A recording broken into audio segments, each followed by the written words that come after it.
morning, everyone. Welcome to the Board of Supervisors meeting for July 24th, 2007. Would you please stand and join me to the Pledge of Allegiance? I pledge allegiance to the flag of the United States of America and to the republic for which it stands, one nation, under God, indivisible, with liberty and justice for all. Thank you. A few announcements. There are some addendums to the agenda for today. At 10:30, item 19A will be a closed session conference with legal counsel, anticipated litigation, significant exposure to litigation, one case pursuant to Government Code Section 54956.9B1, County Counsel.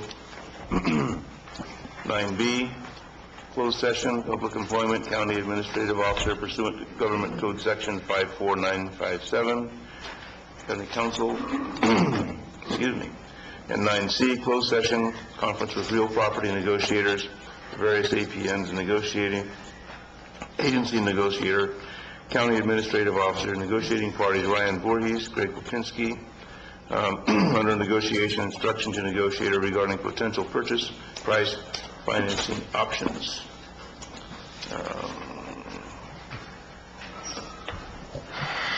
Last week, a closed session was held regarding public employment, County Admin Officer pursuant to Government Code Section 54957, resulting in no action taken.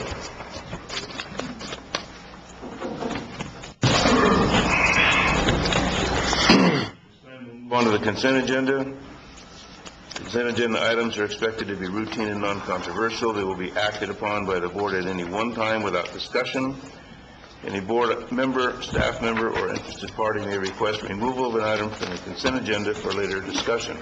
Any board members wish to remove an item? I'd like to move, Mr. Chair, item 8. Which one, Tom? 8. Ocho. I'm bilingual. Okay, ocho. Okay, good. Any other board members wish to remove an item for later discussion? Any staff? Any member of the public? Okay, I'll entertain a motion for the remainder of the consent agenda. Move adoption of consent agenda. Second. It's been moved and seconded to adopt the remainder of the consent agenda. All in favor? Aye. All opposed?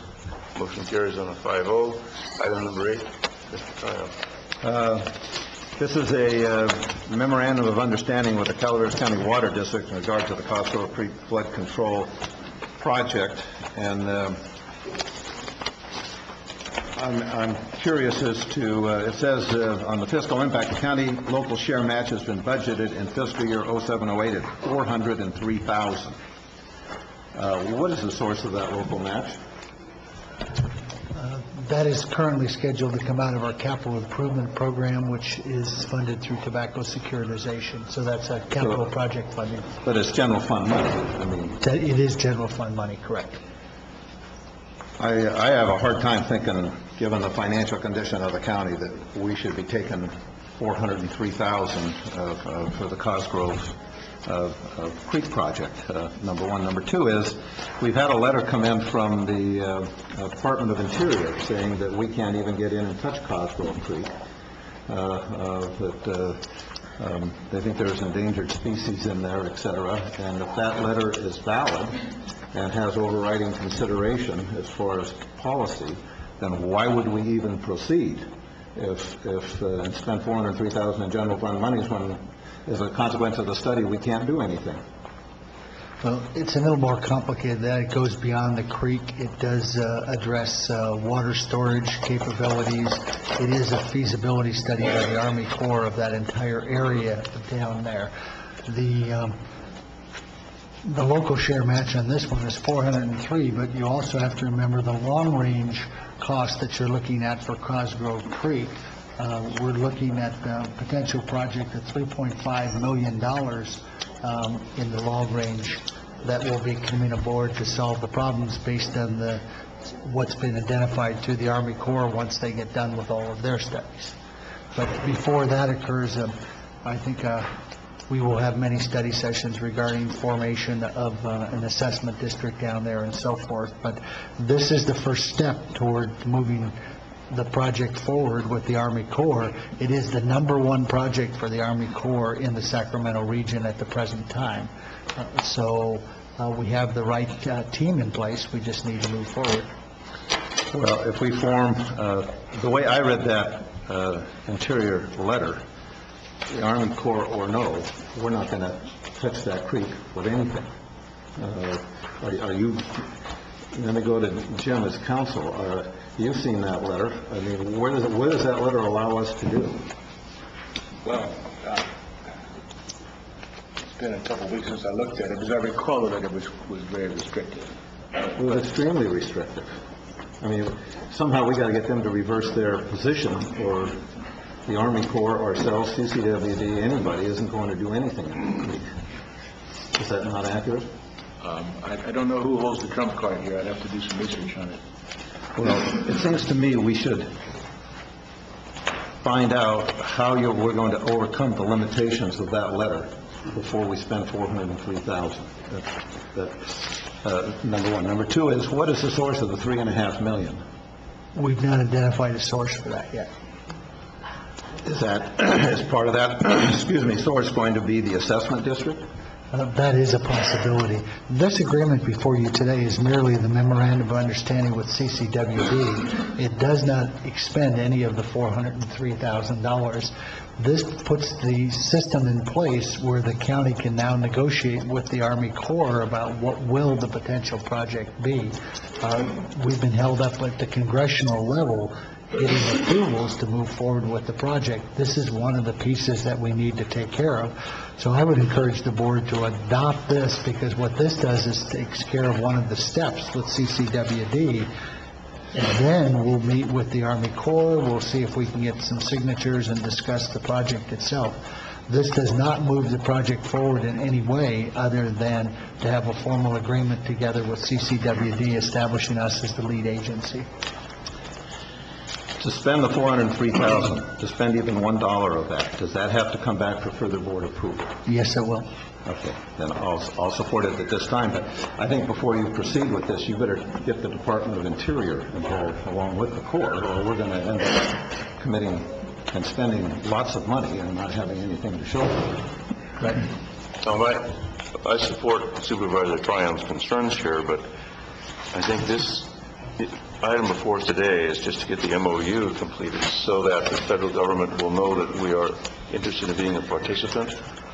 And the money hasn't really been obligated, but in order for them to proceed with their flood control and environmental restoration project, they wanted to see if the county's actually interested in doing this. Not that it obligates the money at this point. Why don't we do the memorandum of understanding, but leave out any dollar amounts at this point, and let that come back at a later date? I think it has to anyway. But this also, they've allowed at this portion, if they ever get to construction, there'll be approximately 5% of the project that the county would have to come up with in hard cash. But all or part of this money can be contributed in kind contribution. I'm not sure exactly how much or where that would come from. It doesn't have to be cash. So, you can come up with property, you can come up with staff time, you can come up with various things and reduce that. So it's a little nebulous at this time, I agree, but it doesn't, if I understand correctly, this does not obligate that dollar amount coming out of the budget. It might help to look at paragraph 2 of the agreement. It provides that the county is the lead agency and will be responsible for approving and signing contracts. So the board still retains the right to approve all the contracts under this. Okay. Okay, I guess for my preference, I'd like to take the $403,000 out. Do agree on the memorandum of understanding, and then when it gets better defined, come back with some numbers and how those numbers are going to be funded. The contract There is no doesn't money contain in the any dollar contract. amount. There's no money in the contract right now. Well, could I make a suggestion possibly on this? We have put it, it's been budgeted. The question is... cash, it's been Yes, budgeted, I not as understand. in kind. And what I'm going to suggest is that we make any expenditures out of that subject to further board action and say it right there. I've sometimes worried that we have these ambiguous budgetings and then all of a sudden it becomes a fait accompli. So we've already said that that's what we're going to do. Let's put it in writing and make sure it's part of this transaction. Then I think your motion would be just to add a sentence to the minute order that says, that basically says, no funds shall be spent without prior approval of the Board of Supervisors. okay, then I'll approve the minute order as amended. With one additional comment, if there is going to be, as you say, a commitment from the county, I think that needs to come from an assessment district, not from the county general fund. I mean, the people that have built down there and helped create this problem need to fix this problem, whether it's Cosgrove Creek or Arolla Road or any of the others. Well, they certainly need to participate, I agree. Okay, is that a motion, Tom? Yes, that was a I'll motion. second that. All in favor? Aye. Any opposed? Motion carries on the 5-0. Moving along to item number 10, the public comment. 5 minutes per person, 15 minutes per topic. This is the place where any member of the public may address the board on any item for 5 minutes, for an item not on today's agenda. I just want to commend Mr. Cron today for his post for consideration. I think you're really looking into the money issues here, and I hope that council will follow up in the investigation of the letter that we received to hope bring them on board and pursue with Cosgrove Creek, because it is a big issue. I live near it, and it floods every year.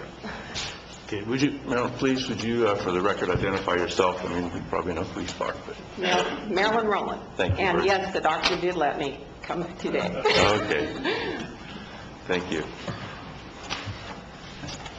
Good morning. I'm Lisa Reynolds with the Calaveras Visitors Bureau, and this is Lisa Bolton. Lisa is our new president of the Visitors Bureau for this next year, and also we're co-hosts on our new radio show, What's Happening in Calaveras County. And we just wanted to come today. We know you have a really big agenda, but we just want to come and thank the Board of Supervisors for your continued support of tourism in Calaveras County, and for helping us to have the resources that we need in order to continue effectively promoting our great area here. And we have these wonderful t-shirts for each of you that were designed for our Celebrate Tourism campaign, which includes our Discover Calaveras events that we are running throughout the county.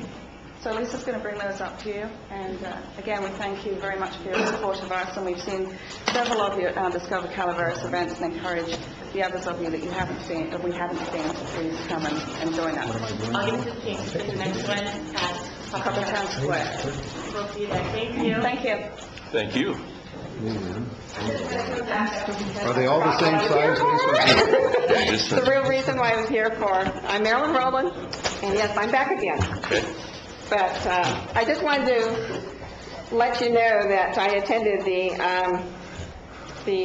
get-together for the election night in Valley Springs for the candidates night. And in my opinion, I would like to read you this. In my opinion, it's just amazing to me that the Foothill Fire Board of Valley Springs takes credit for what the grand jury and the voice of the people prodded them to do and to correct. The dedication of the people attending, filming, recording, and documenting these meetings has made the difference in the change of the Foothill Fire Board. The three-ring circus of the board now has some guidance in moving forward, thanks to the grand jury and to the people that brought it to their attention. From the Foothill Fire Station in the weeds, the people were heard. From the violations of the Brown Act, the people were heard. From the building permit violations to the corrections, the people were heard. From the bidding process corrections, the people were heard. From the certifications of firemen, the people were heard.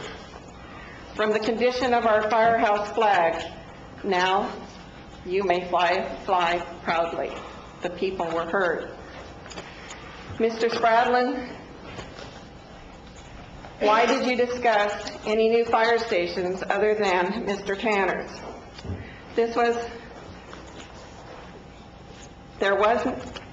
Was there a private meeting by the board?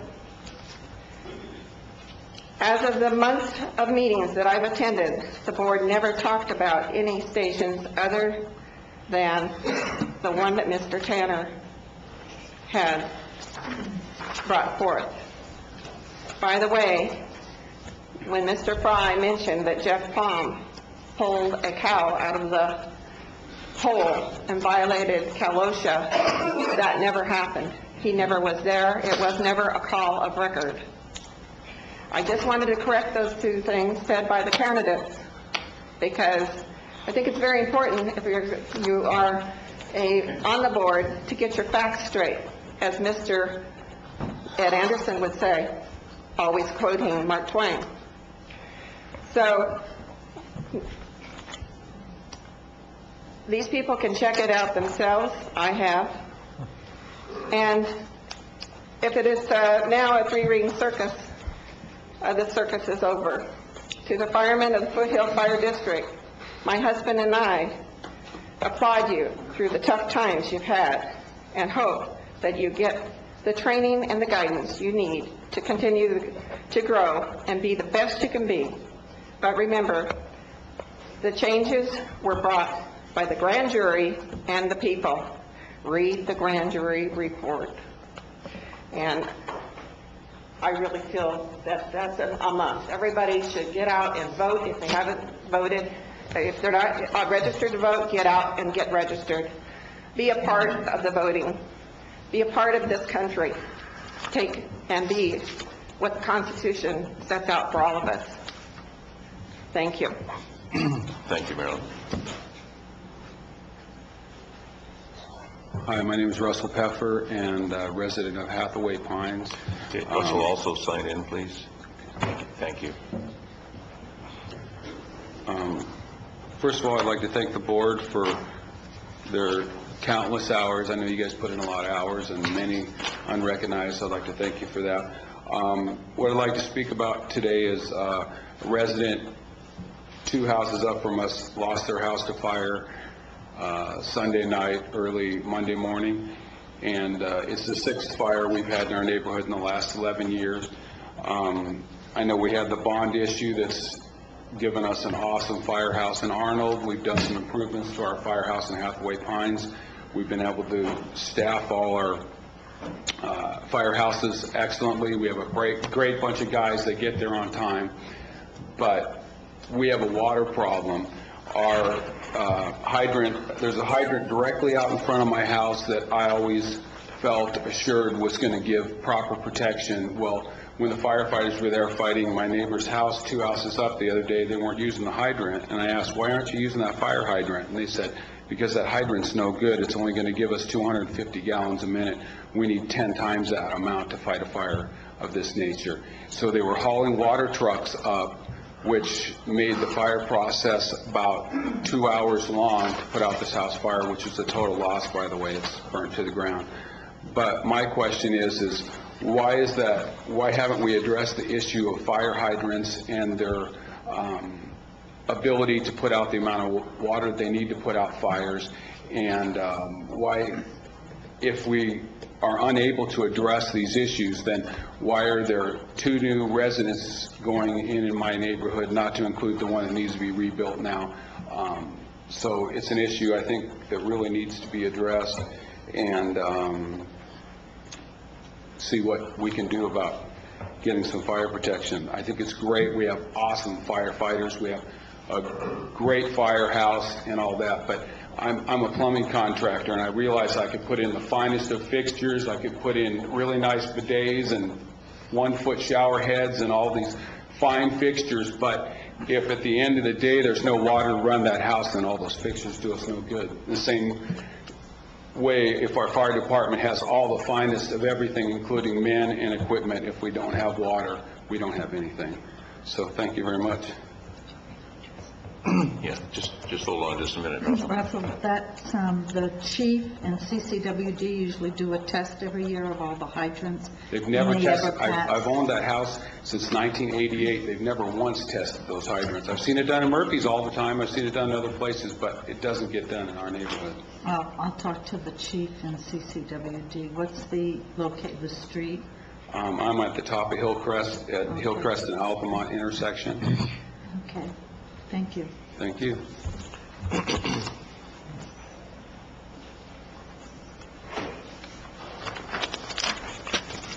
My name is John Kramer. I live in Vallecito, adjacent to the Mitchell property.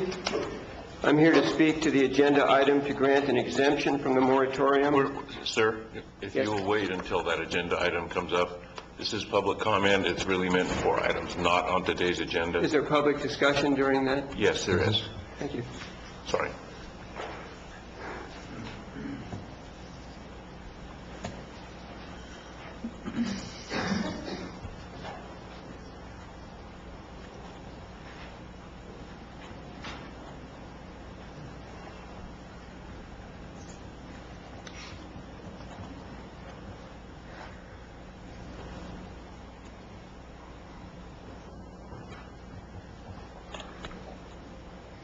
Good morning, I'm Catherine Jackson, constituent of District 1 from Wallace, and I would like to take about 2.5 minutes to make an appeal again for EIRs. It may be a worn-out subject with you, and of course, you know I will never tire of pointing out the value to it.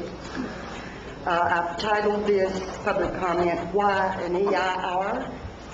Mitigation measures may contain well and good processes, but I believe the passing repeatedly of mitigated negative declarations misses the big point. An EIR, according to the law, is the heart of CEQA and provides a legal and firm foundation wherein the public is heard and the public interests are represented. To ask our citizens to put aside their concerns and rights under CEQA and simply trust the understaffed and under-fire Calaveras Planning Department is deeply troubling, especially in light of the 200 or more projects still being held in queue. It raises many hours of time and stress for our staff planners and all the various public groups. What is really so awful about requiring an EIR up front with an application?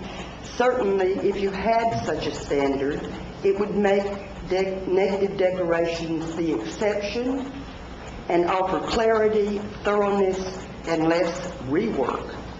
We see projects come before you that are 7, 10, 11 years in the making, unfair to county resources and developers alike. Couldn't an EIR up front have been done with less time and hassle? So my challenge to the board is why not investigate this instead of making assumptions? If you continue to make your framework at all times in terms of time and money only, you may save neither. Sustainable communities have much less chance of happening. You can never balance all of the elements of the human and physical environment and get them together to promote sustainable communities without a full cumulative impact. Negative declarations offer you absolutely no process for evaluating, even doing cumulative impacts, and yet our citizens spend hours trying to research this. Consideration of public comment, conflicting data have been minimized in the past. Worse yet, as you know, the county has no one responsible for overseeing mitigation measures. Let's be clear, Calaveras County never responds unless public complaint comes in. You simply don't have enough Indians, and you know it. The public is being told, trust the development department and the builders. But this again misses the point. Most of the damage that I'm aware of occurs right at the start of grading, yet you have no workable grading or stormwater drainage ordinance. And you well know that the implementation measures are often the breaking point for you in the project. But no one is there to notice, except those who would sue you. Be assured I and many other of our growing constituency will be monitoring this stage of the mitigating measures in your general plan update. So why not call for an EIR? On what basis is the county making a credible case for approving projects on what your public repeatedly calls insufficient data? Only with an EIR does the public stand on an equal footing or playing field with the big developers and the county. You know that we ask for better than rubber stamping from our government. Thank you so much for your consideration, Captain Jackson. Thank you.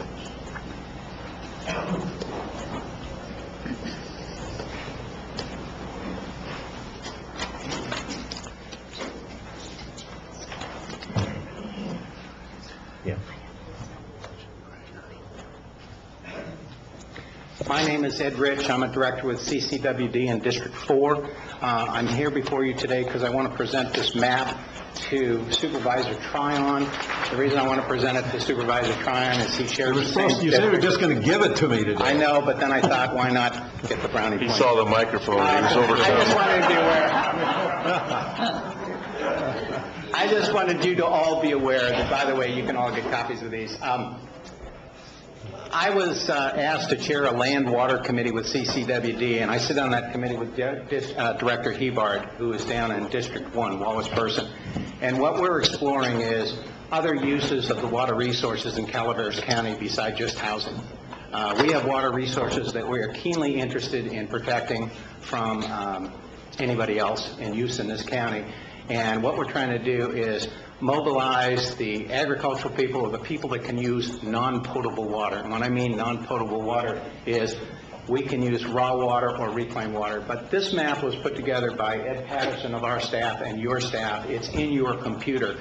But it's unique in that it has every pumping station, every sewerage facility in the county, irrespective of the specific district, but it has a lot of the old ditches and stuff. And what we're in the process of doing, and we just started doing it, is we're meeting with the ranchers, the cattle people, the agricultural people. We're going to put ads in the paper and saying, if you have an interest in using non-potable water, we would like to know. What we're trying to do, we've identified areas that if there was water available, more irrigation could be used.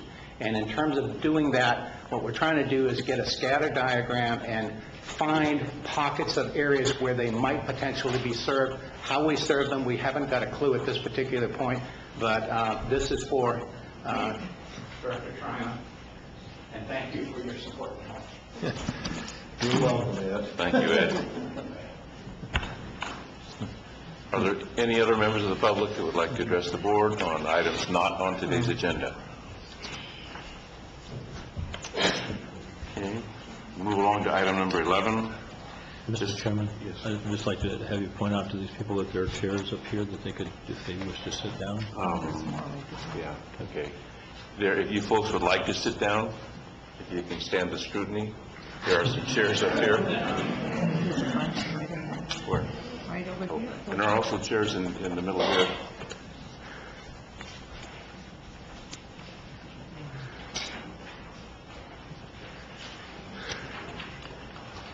Morning. Item 11 will be discussion and possible action regarding request for exemption for development moratorium for the Mitchell Ranch project located in the Vallecito community area. Stephanie Moreno, Director of Community Development. This item was put on the agenda at the request of Supervisor Tryon. It is a request to give staff direction as to whether or not to accept an application relative to a subdivision in the Vallecito community area that would be outside of the moratorium.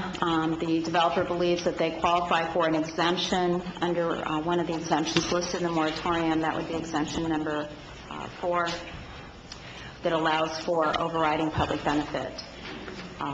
As you know, the board adopted the urgency ordinance in December and renewed it in January. It's not scheduled to expire until December of this year.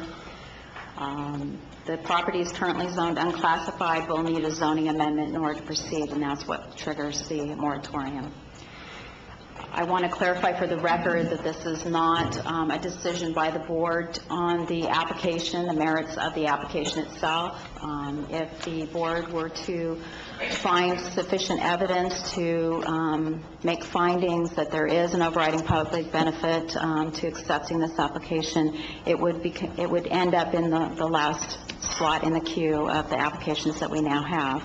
And there is no guarantee that it would be processed in any more timely manner than anyone else that is currently in the queue. So I wanted to clarify that for some people that may be here, that this is not a final decision on the map or the application status, but merely whether or not the county will accept the application. Thank you, Stephanie. Are there any comments from the board before we... I have a quick question. Yes. There were press reports, or at least my reading of press reports, and a number of comments that have been sent to the board in the mail about a previous exception that was made for a Murphy's project. I want to get clarification. That had the same status that you just described, which is that it was brought in for consideration, but not approval. It has not been approved, and I'd like that on the record today. That is correct. Rita? Stephanie, in the letter from Mr. Lawrence, I suppose the applicant, in the second paragraph of his letter that's attached to your cover, it said, "We're not requesting or making formal application for our development proposal.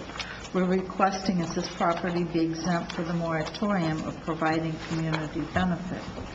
Well, if they're not making a formal application, then why is this before us? Because they want an exemption so they can make the application, not that they would have a project.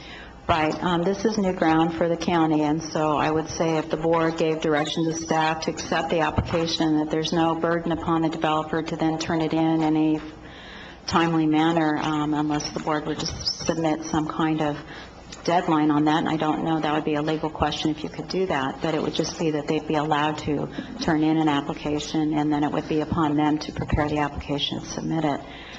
As to when the timing is when that would be received, I have no idea. Well, I guess that's where we're being asked to make an exemption, but they're saying they're not requesting or making a formal application. I mean, they make an application or they don't make an application. I'm not clear. They're making a request to be able to make an application, is my interpretation of that. The same as Dorn did on the benefit basin and Murphy. So let me, if I may, say a couple comments here. For probably better than a year now, we've been working on trying to come up with a multi-agency study to take a look at the sewer and water situation in a part of the Highway 4 corridor that is experiencing some difficulties.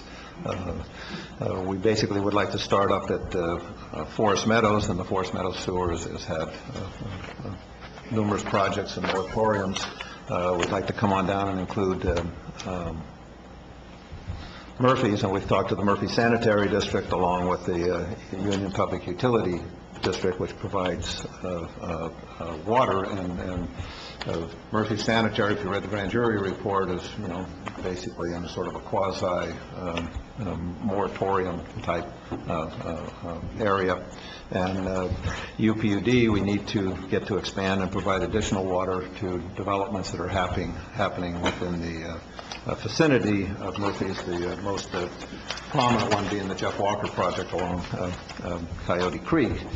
And then you come down to Douglas Flat, where we have the system for Vallecito, and that's basically in a moratorium. And then we come down to the City of Angels, and they're having some difficulty and need particularly on the sewer side of the equation. So we've worked with all these agencies. We've gotten them all together in several meetings. And basically, all the agencies have sort of bought in, hope that's not too strong a word, to having a study done to see if we can't come up with a more regional solution to the sewer and water problems from the Forest Meadows down, starting and including Forest Meadows down to and ending and including Angels Camp, and see if we can't come up with a more regional solution so we don't end up with just a bunch of small fix-it solutions that don't really allow for additional growth and that's actually taking place in the area today. So everybody has sort of signed on to this. The CCWD will be the lead agency. They put together a RFP, which is a request for proposals, which is basically a contract for people to bid on. It's been bid on. I think they're either in the process of awarding the bid or have recently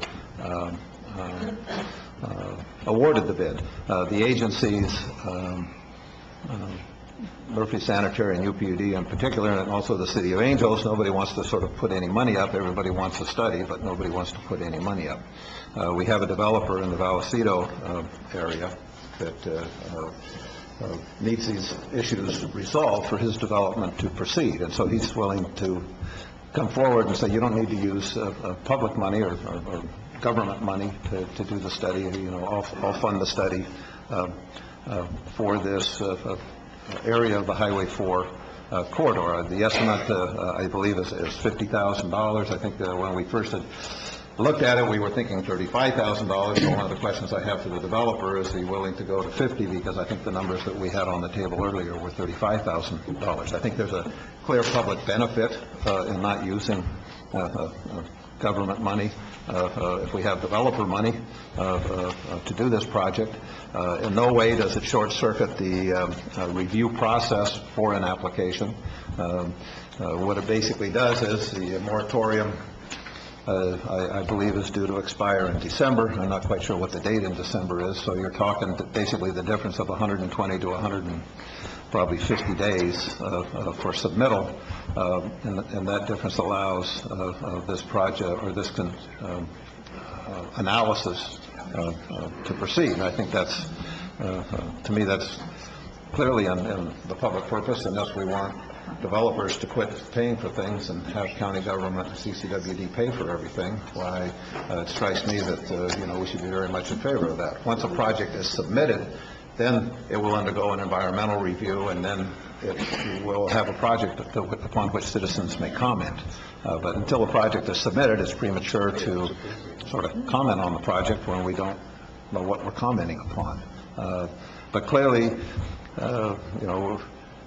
jumping ahead here to Wallace Lake Estates, I mean, one of the things I've been adamant about, at least in my supervisorial district when I speak to developers, is that, we have to get the infrastructure right. I mean, I'm not interested at all in supporting something that's not on public water, public sewer, roads built to county standards with bike and pedestrian paths to accompany the roads. To me, that's just sort of a fundamental of infrastructure requirement that, quite frankly, all significant development in the county should be meeting that requirement.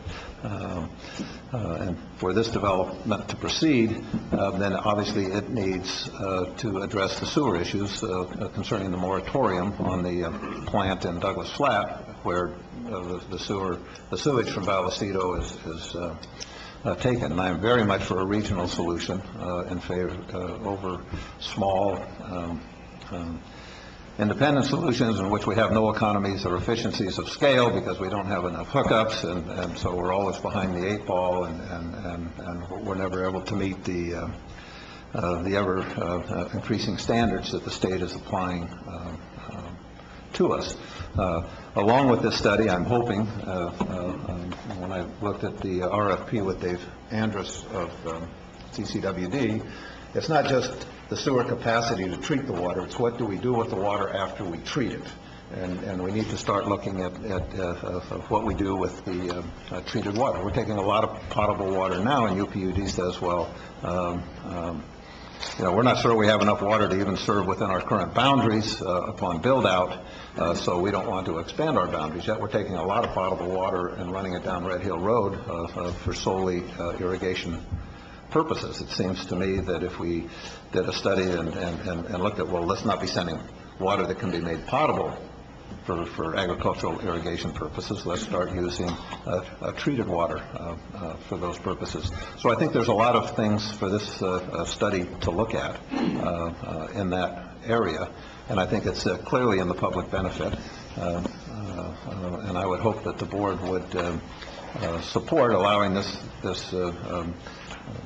developer to upfront the money for the study with the understanding that he will be allowed to submit his application. And quite frankly, at the speed things are moving through planning at the moment, I'm not sure the developer's getting much for his money as far as processing, but even if he waits and processes later, he needs an answer to these questions in my opinion, at least for my support, for the project to go forward, because I'm not going to support a significant project without sewer, water, roads, and bike and pedestrian trails. So those are my comments. I think John Kramer I spoke to last night, and I know he has a fair amount of concerns, but quite frankly, most of those concerns are project specific, and until we have a project submitted, it's hard to address project specific concerns. That's what we do when we get a project submitted.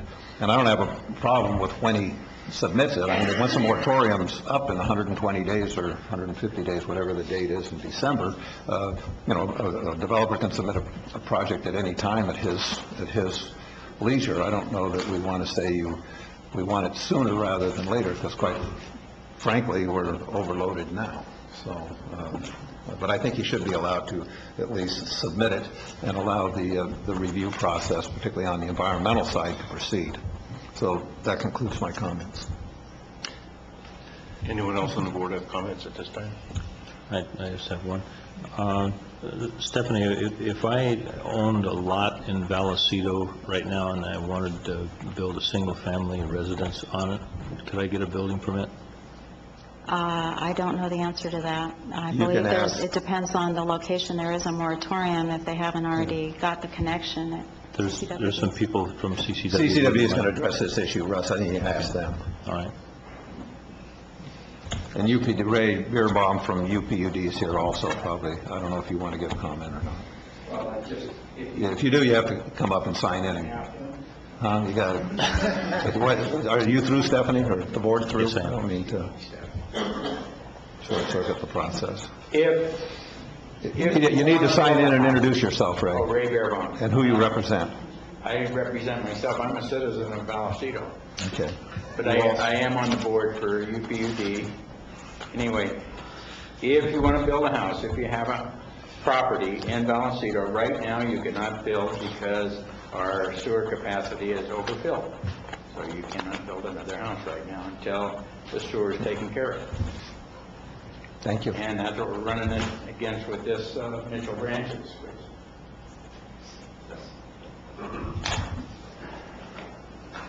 We've got plenty more. That's what you said when Jeff and I showed up at your numerous meetings. There's water and then there's water. Maybe CCWD would come up and give some comments on this, because they're the lead agency on the study. And, if the board has questions about the breadth of the study or the like, why this would be the time to ask those. And I think CCWD does run the sewer system, so you might comment on the status of the sewer system at this point. Clarify a couple points. I'm Ed Ridge. Vallecito is in my district, okay? So it's my issue. Vallecito and Douglas Flats are serviced for sewer services only by CCWD. This is a situation where we have special districts that split up the responsibility. UPUD provides them water. Typically, in most areas, we provide them both. So therefore, when you look at cost effectiveness and the number of customers, you're talking about a little bit bigger pie to split. We have been in a moratorium for approximately 3 years in Vallecito and Douglas Flats. And Murphy's, as you know from reading the grand jury report, has a similar problem. Basically, upon election, at the urging of Director Tryon, and I applaud him for that, he said, why don't we all sit together and talk about a common solution? And the answer for that is, and I applaud him, is what we have to find a way to do is get a bigger pie to split the cost. The other thing is 3 people now in a 6-mile spot have 3 storage ponds, have 3 treatment plants, and 3 places where we spray water on the side of the hill for no apparent reason other than to make it evaporate. And we've been meeting, and I've been meeting with Angels Camp, UPUD, and Murphy's for the last 3 years. And part of that discussion flows into the map I gave you, and instead of just having the water be an expense, can we use it as a productive thing? And there's general agreement that it makes more sense to look at how do we treat this. I would support very strongly supporting this exemption, and I know that's tricky, but we are in a position at the current time where all it's asking to do is to be able to look at is this developer, and a number of developers have talked to our agency, not particularly me. I don't talk to a specific builder other than to reinforce. I don't want to hear this well and septic routine again on projects. You guys are going to have to draw a line in the sand at some point, because what's happening is, okay, and particularly in septic's an issue because septic is now, and look at the data that you have in Brian Moss's department. That's valuable data. We're looking at areas where we're putting population where there's marginal groundwater availability, and we're looking at groundwater being contaminated because of septics and runoff. So we have to face the issue that all we're doing is passing the ball and buying time. The problem that we have in Vallecito is that in doing this thing and looking at that is everybody's broke. I mean, I'm $2 million in the hole, okay? They're in the hole. Is how do we pass that cost off? What has happened, and we've approached all the potential developers in there and said, look, whether you go forward in the county or not, the bottom line is we're not going to approve anybody for a sewer until I can figure out what the solution is. Those 2 units that are in there, one is a step system, which is an exaggerated septic system. They were put in there under grants for low-income areas, and because we were contaminating the groundwater. It's in Coyote Creek. So the point is, I got to move it someplace else. I have 170 customers, and I've been in numerous meetings, including there, where people that own a lot and have loaned a lot for years said, you know, I'd really like to put a modular home on there, and I can't build on it. I can't sell on it. So it's not a situation, I want to clarify, in terms of moving forward. We have a consultant look at the same issue from Valley Springs down to Wallace, but I have a bigger customer base down there, okay? I have the issue in Wallace and Vallecito is, how do I spread the cost to 160 existing customers, or do I turn around and pass that cost off to the rest of the county? When I talk to the other communities, the other districts, their point is, well, we ain't got any money, and so in terms of talking to developers, Mr. Lawrence was the only person that stepped forward, to my knowledge, that said, I will put some dollars on the table, at least if I know I can have an application being considered. What's interesting, and I share, Supervisor Tryon comment, that implies no commitment on our part. It doesn't mean that the study is going to say, I didn't have enough capacity, and quite frankly, I have people with existing lots that would be in line ahead of his project. And so what I'm saying to you is we have a consultant that we think makes sense because it would give us a combined look at these 2 areas, perhaps to coordinate with LAFCO and looking at an overall plan for the region, that we're prepared to move forward, with a consultant, fairly quickly if it's funded. In terms of it funding and him saying, he's asking you, well, I'd like to at least get in line for the $60,000 or the $50,000 with no commitment, no guarantee that that study will even say that his project is going to be served by that, I think is something we should take advantage of. And from our standpoint, I was asked the question, well, if you don't want to CCWD pay for it, I'd have to go back to the board and say, we need to do that. And then I have to ask the board, how do we justify that expenditure in an area where I probably have, no more than 5 to 10% of the same customer base that I did another thing? I don't know the answer to that. What I'm saying to you is I'll take $50,000 where I can get it if it gives me a study that doesn't make a commitment but otherwise looks at how do we solve this issue of putting people in places where I can't let them put their waste in the ground or I don't have enough water. So I'd urge you to consider it, and I would support from my standpoint, and I've talked to the general manager, from CCWD's standpoint, we would consider that to be in the public's interest to consider a waiver. Any questions? Thank you. Thank you, Ed.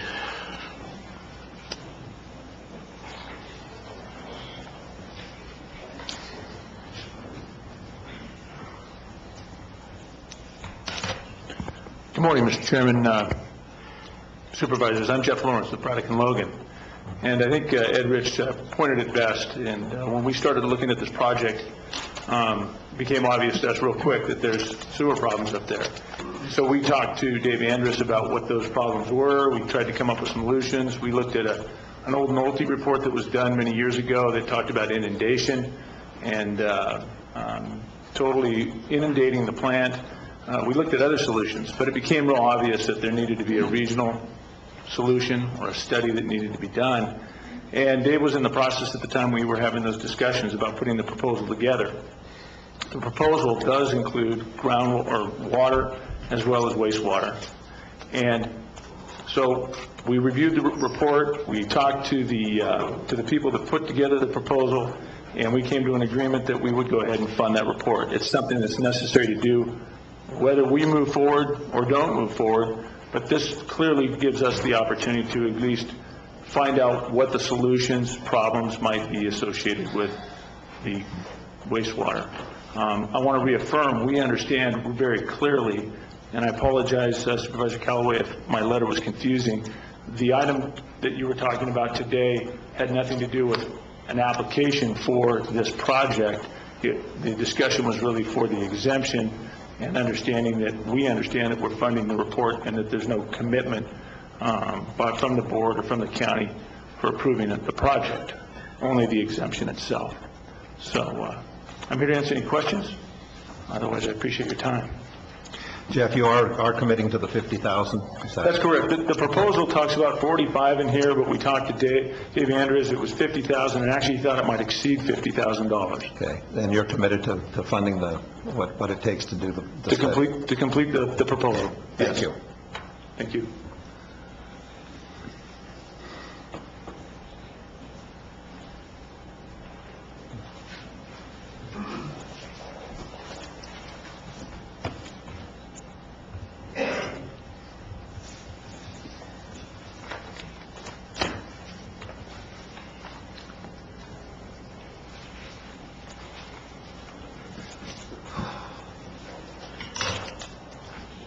I'm John Kramer. I live in Vallecito, adjacent to the Mitchell property, and I'm here to speak about granting the exemption from the moratorium to Braddock and Logan in exchange for funding a regional sewer study. I urge the board to consider whether the proposed funding of CCWD's project provides an overriding public benefit that is relevant to the building moratorium. Sewer and water service is a critical constraining issue for new development, and it is clearly in the developer's interest to promote the public process by funding studies. They will do this regardless of the building moratorium or the planning moratorium.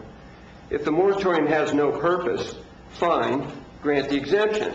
But if the moratorium was designed to provide the planning department some breathing room in a deluge of development, then there is no reason to grant the exemption. The developer will pursue his own interests with CCWD regardless of the county moratorium. The study won't be completed by the time the moratorium expires anyway. And apparently the project description, which hasn't been submitted, is dependent upon the results of the study. So I really don't see how the county's exemption makes much of a difference or is part of the... So that's my opinion. Thank you. Thank you, Mr. Kramer. Does anyone else wish to...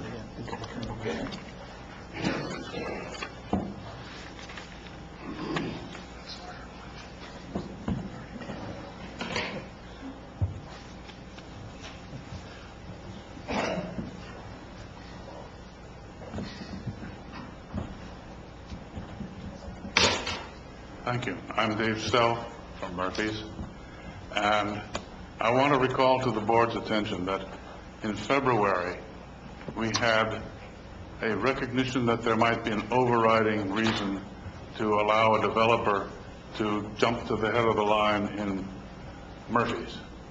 However, when the discussion was finished in a public meeting like this, of which many of us were here, the motion that was minuted says something quite different.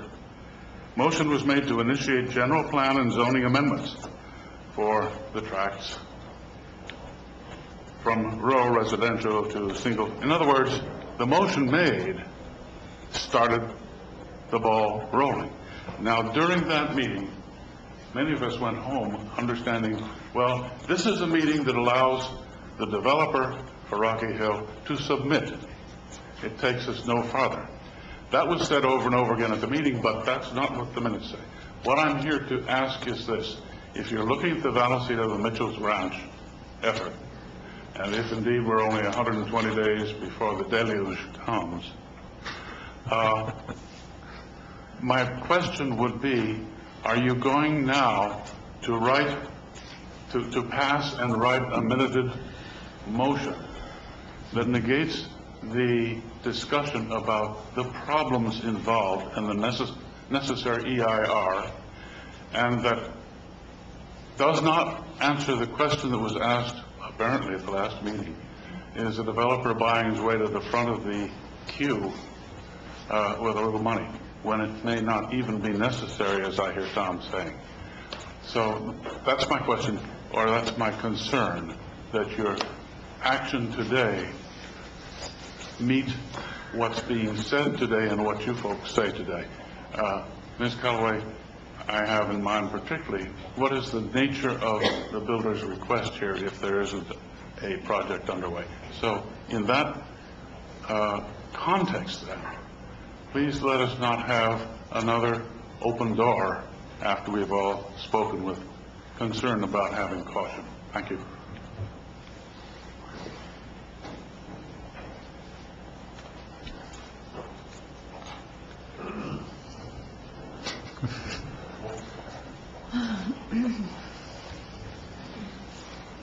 I'm Roger Mueller from Forest Meadows. I'm one of the people who's impacted by the inability of CCWD to provide water and sewer service. Currently, I own a lot that's undeveloped in Forest Meadows, and in the words of my real estate agent, it's worthless. That's temporary, of course, until we finally get the study that Tom is talking about, and that goes through. I really have concerns, though, about the public image that this board may create if they seem to exchange a position in the waiting line for planning commission consideration. If they are exchanging that for $50,000, that does not look good. That looks like pay for play. Now, as it's been explained here, as I understand Stephanie Marino, the developer is not going to be able to jump the line. If I understand her, he's probably going to be in the same spot he would be in December if he submitted his application then. I would urge the board to accept the $50,000 without any other consideration. Thank you. Sir, since you have a lot and it's worthless, but it's as a result of the study may become worth a lot of money, are you willing to pay in? I do already. That study? Yeah, that's what I thought. Okay.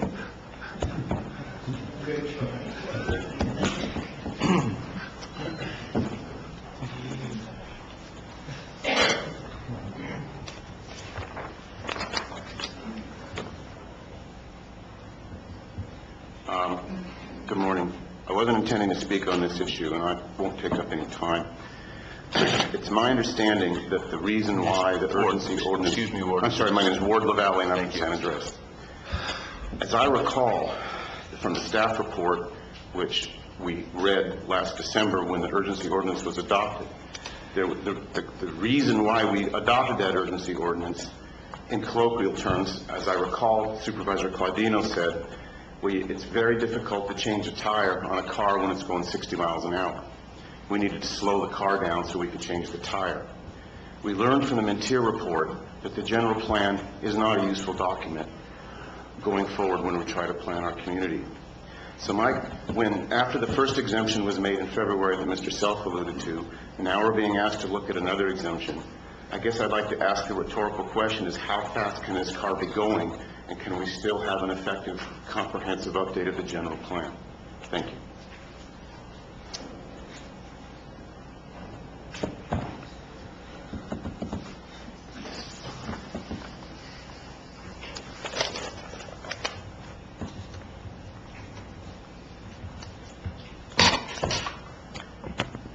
Good morning. Colleen Platt with myvalleysprings.com. I agree with the need for regional water and wastewater studies. Of course, we know the great need for that in the county. But I was dismayed to hear that there was going to be another request for an exemption to the urgency ordinance for another subdivision after the one that we already let go in February. And I'm wondering, what is the definition of overriding public benefit? It does seem to me that there's a dollar amount attached to an overriding public benefit. That doesn't seem like that goes in with the whole point of the urgency ordinance. We shouldn't just be, if somebody has the money into county or agency coffers, we shouldn't just be letting that go forward. In February, we were told this exemption to the moratorium is only for that project in February. And I hate to see this become a pattern here. If we only have 120 or 150 days, let's just wait for those things. And I did want to point out, as a previous speaker stated, there was intent and purpose to the urgency ordinance that was passed in January. A review of proposed projects that request general plan amendments and zoning amendments is contrary to the public welfare. So we're trying to balance the public welfare against an overriding public benefit, and we need to be very careful about that. The intent was to prohibit acceptance of certain applications, the non-conforming applications, to give our planning department time to process these applications, these non-conforming applications. We already have a number of them. I believe there's 250 more or less in the process, and 80 of those were these applications that were submitted before the urgency ordinance, and they are non-conforming, and we're just adding to that burden for our planning department by doing this. So I just urge you to consider, is this truly for the public welfare? Thank you. Thank you, Colleen. Is there anyone else who would like to speak to this issue?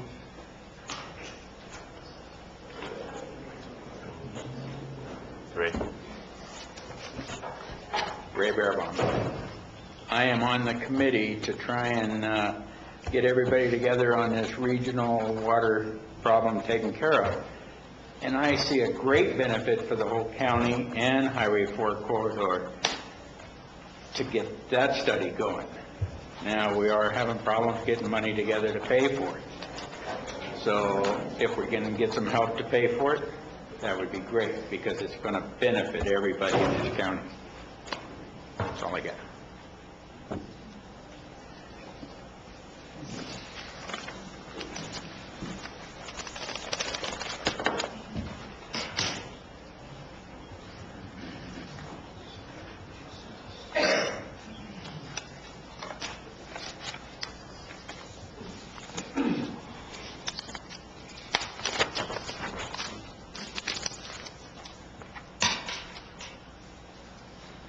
Good morning. My name is Tom Infacino.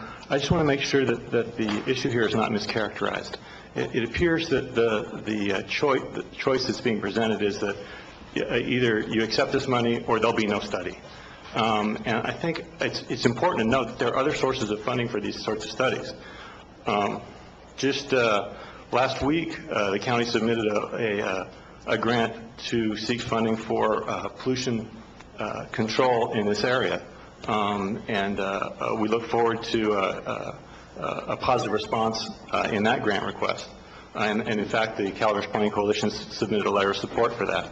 In the near future, later this year, the Sierra Nevada Conservancy will be finishing the guidelines for its grant program, and specifically the money allocated for this area is for watershed protection. So there are other sources of funds available for these sorts of studies, and I want to make it clear that you have other opportunities to seek that sort of funding in a way that doesn't present these conflicts of interest that people are referring to. Thank you. Thank you. Is there anyone else that wishes to speak to this issue at this time? I'll bring it back to the board for further comments. I'll give some comments to those comments that were given. No, I don't view this as any conflict whatsoever. This is, in my opinion, what we should be doing in the county. And quite frankly, what hasn't been happening in Burson and Wallace and some other areas of the county. We put that exemption in. Quite frankly, I was probably the strongest advocate of putting that exemption in so we can move forward with good projects. So we've had a moratorium that basically in December I think will run, somebody correct me on the timeline here, but I think that makes it a year. We've had 2 exemptions. One earlier on the Bret Harte Benefit Basin, and this one. I don't think that's some stampede through an exemption that undermines the intent of the moratorium that the board put in place here almost a year ago. I think this is exactly what we want new development, in my opinion, to look like. We want them on sewer, and we want them on water, and we want regional solutions, and we want to figure out how we're going to use the wastewater once it's treated, and we want to know how we're going to utilize our water rights so that we don't lose our water, and what we're going to do for conveyance systems, and we're going to get people off of wells and septic systems, just like Ed Rich indicated, particularly in our community centers, in our more densely populated communities. So I think this is exactly what we should be wanting for the county. And quite frankly, the districts don't have enough money to do a lot of these things. And you can apply for grants, but that takes a lot of time. We have a developer that's here. He's willing to pay the money. We can proceed or award the contract this week and proceed with this study, which absolutely needs to be done. It's been probably over a year now, trying to get all these agencies together to agree to support data-wise and their engineer-wise, and to have an open point of view for a regional solution to the problem. So, I think it's I think it very much meets the intent and the purpose of that exemption. Quite frankly, my sadness is that we don't have a lot more projects before us asking for an exemption for clear public purposes for infrastructure. I mean, that's what we should be doing. Instead, we don't. And, in some ways, I'm sort of proud that the 2 exemptions that are before us are from my district, because I think my district in many ways has led the way on how to get some better development and not have the pollution, and get them on sewer and water and roads to standards and pedestrian and bike paths and the like. And so the idea of saying no to this is the idea of basically saying you just, I guess, don't want any growth, or you just want to just stop the process, or you don't want smart growth, you don't want dumb growth, you don't want any growth, and we want to just stay in the dark and not be informed as to what our options are. I don't think there's some great moral conflict that Mr. Mueller pointed out. That's nonsense. That's any different than the general plan, where we do general plan amendments and zoning amendments all the time. That's not a moral conflict. We did this moratorium. We put some exemptions in for clear public purposes. I think this is a clear public purpose. I think the board would be in default if they did not support it. So those are my comments. I'll go next. All right. Order thing. We do have an infrastructure problem in this county. That's no great secret. I'd like to, and for less than $50,000, give you at least one part of my study. We have something that looks like Humpty Dumpty having fallen off a wall and split into at least 7 or 8 pieces on our water and sewer issues. You take a look at adjacent counties, and they've consolidated these things into one agency, and it has an economy of scale. Just think about why people don't have money. You have these tiny little jurisdictions. If you add all of them up, they are producing enough water hookups and sewer lines and sewer hookups to make for maybe as much as one tiny little town. Most people in this county are still on wells and septics, or a good portion of the county. That's the fundamental problem here. We are not structured to get the job done, and sure enough, in this corridor, we've simply run out of options. A study is a good thing. It'll tell us that we're structurally impaired to be able to deliver services with an economy of scale. But that doesn't mean that the water is delivered and that the hookups that we're capable of accomplishing those. The real work is way after the study. So my question to people who are suggesting this, and I understand the value of it, I understand the importance of doing a study, but linking it with this actually is, to some extent, leading us to the position where we're saying that the solution to, and I guess the word that I heard was that sewer capacity is overbuilt. We do not have anything left. So somebody said that earlier. Well, is the solution to that to put another development in the pipeline before we have a solution to this? I got to ask that question.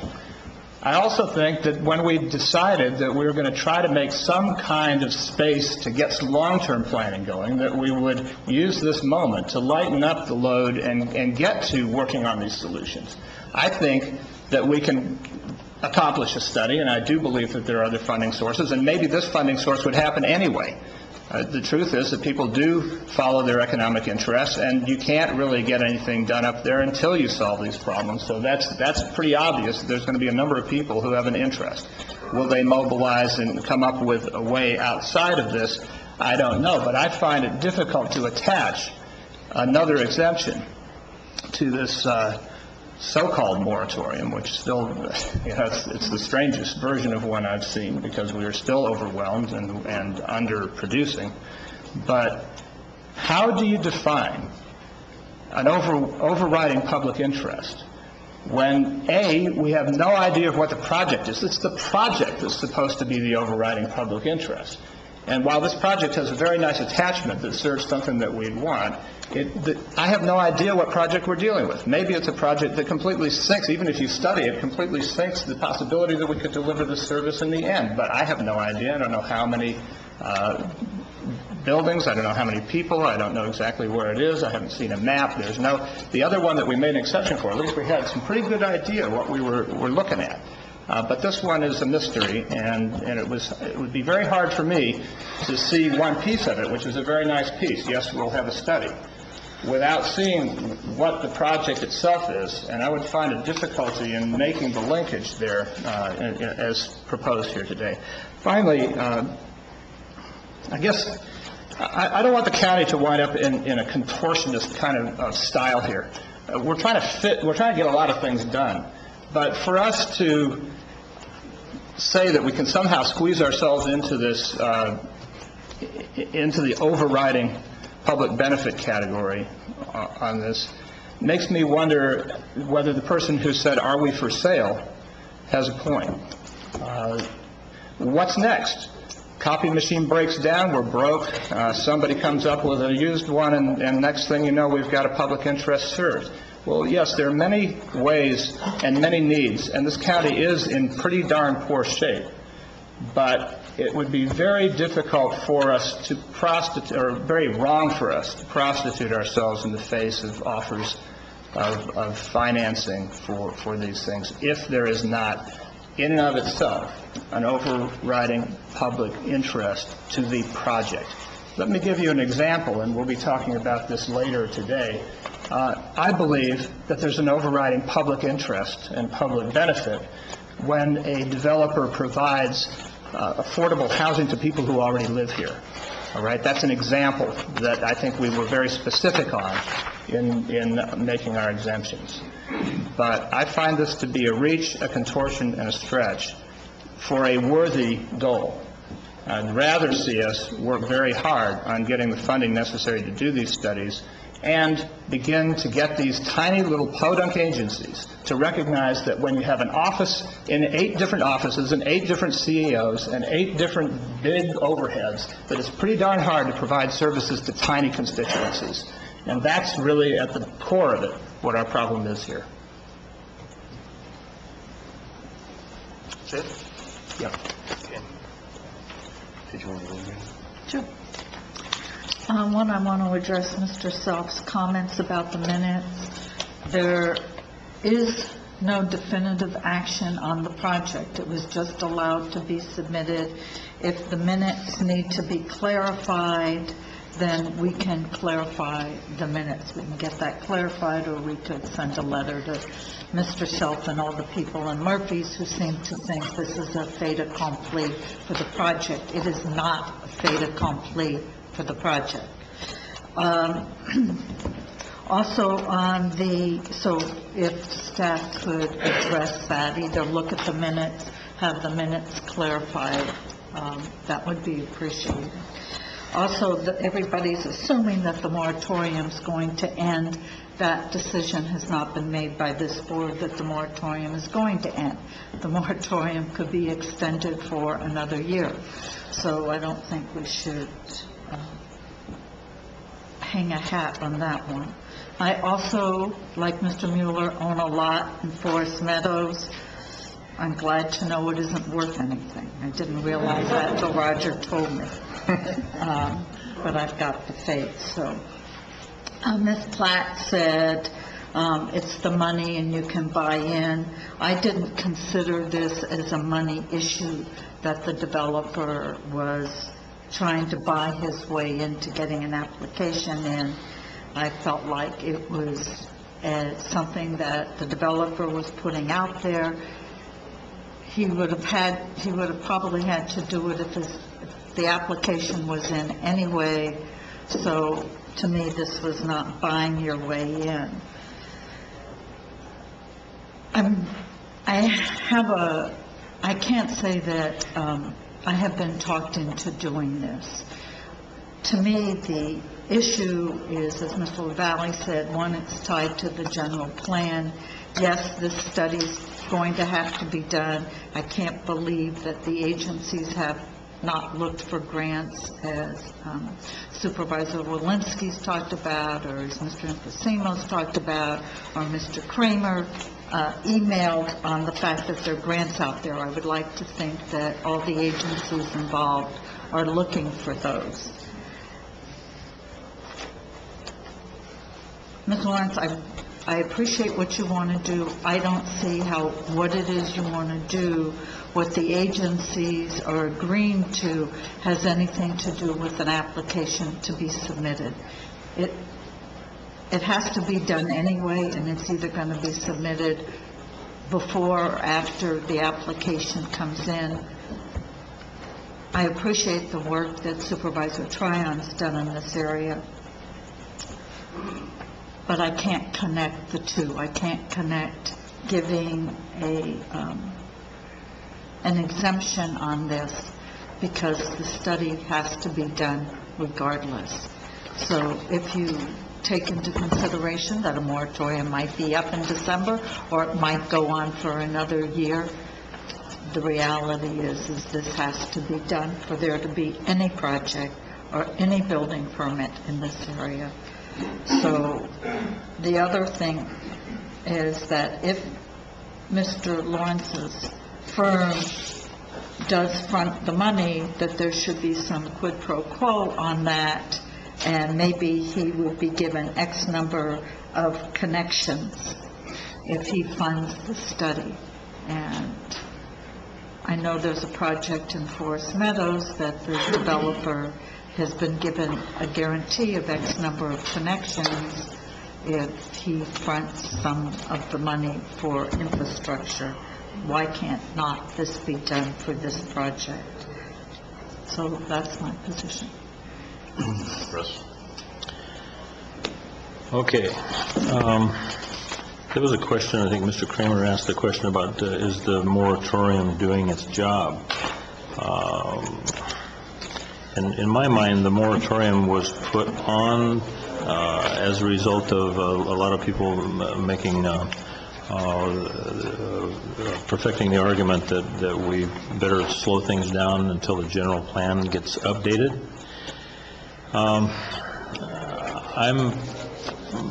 I'm going to take a little bit different position from the last two supervisors. I think that there conceivably could be some great merit in having this study done sooner rather than later.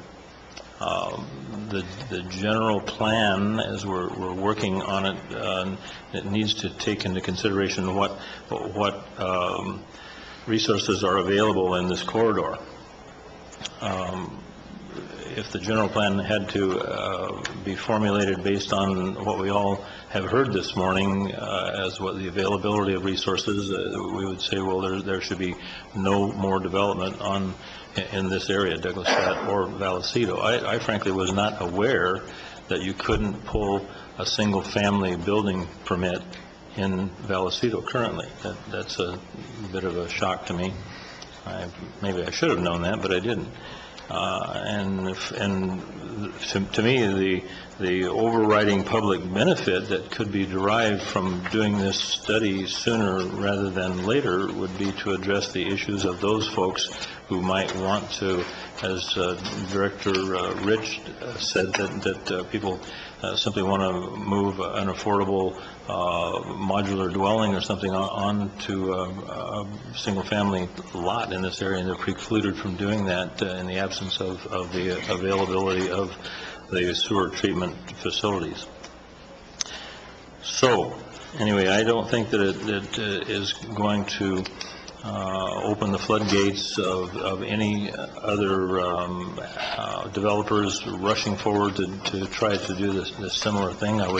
Anybody who's listening and would make that conclusion that all they have to do is come down and wave their checkbook and they can bypass the moratorium on zoning changes and those types of things. Hear me well, this is not an open door, this is a case-by-case analysis in my view. And so I'm prepared to support this proposal. That's it. Mm-hmm.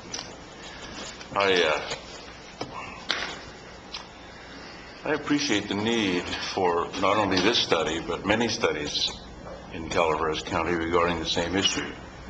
District 1, which travels from San Andreas to Wallace, has actually multiple cases where the wastewater and sewer is either at, over, or in capacity or in violation.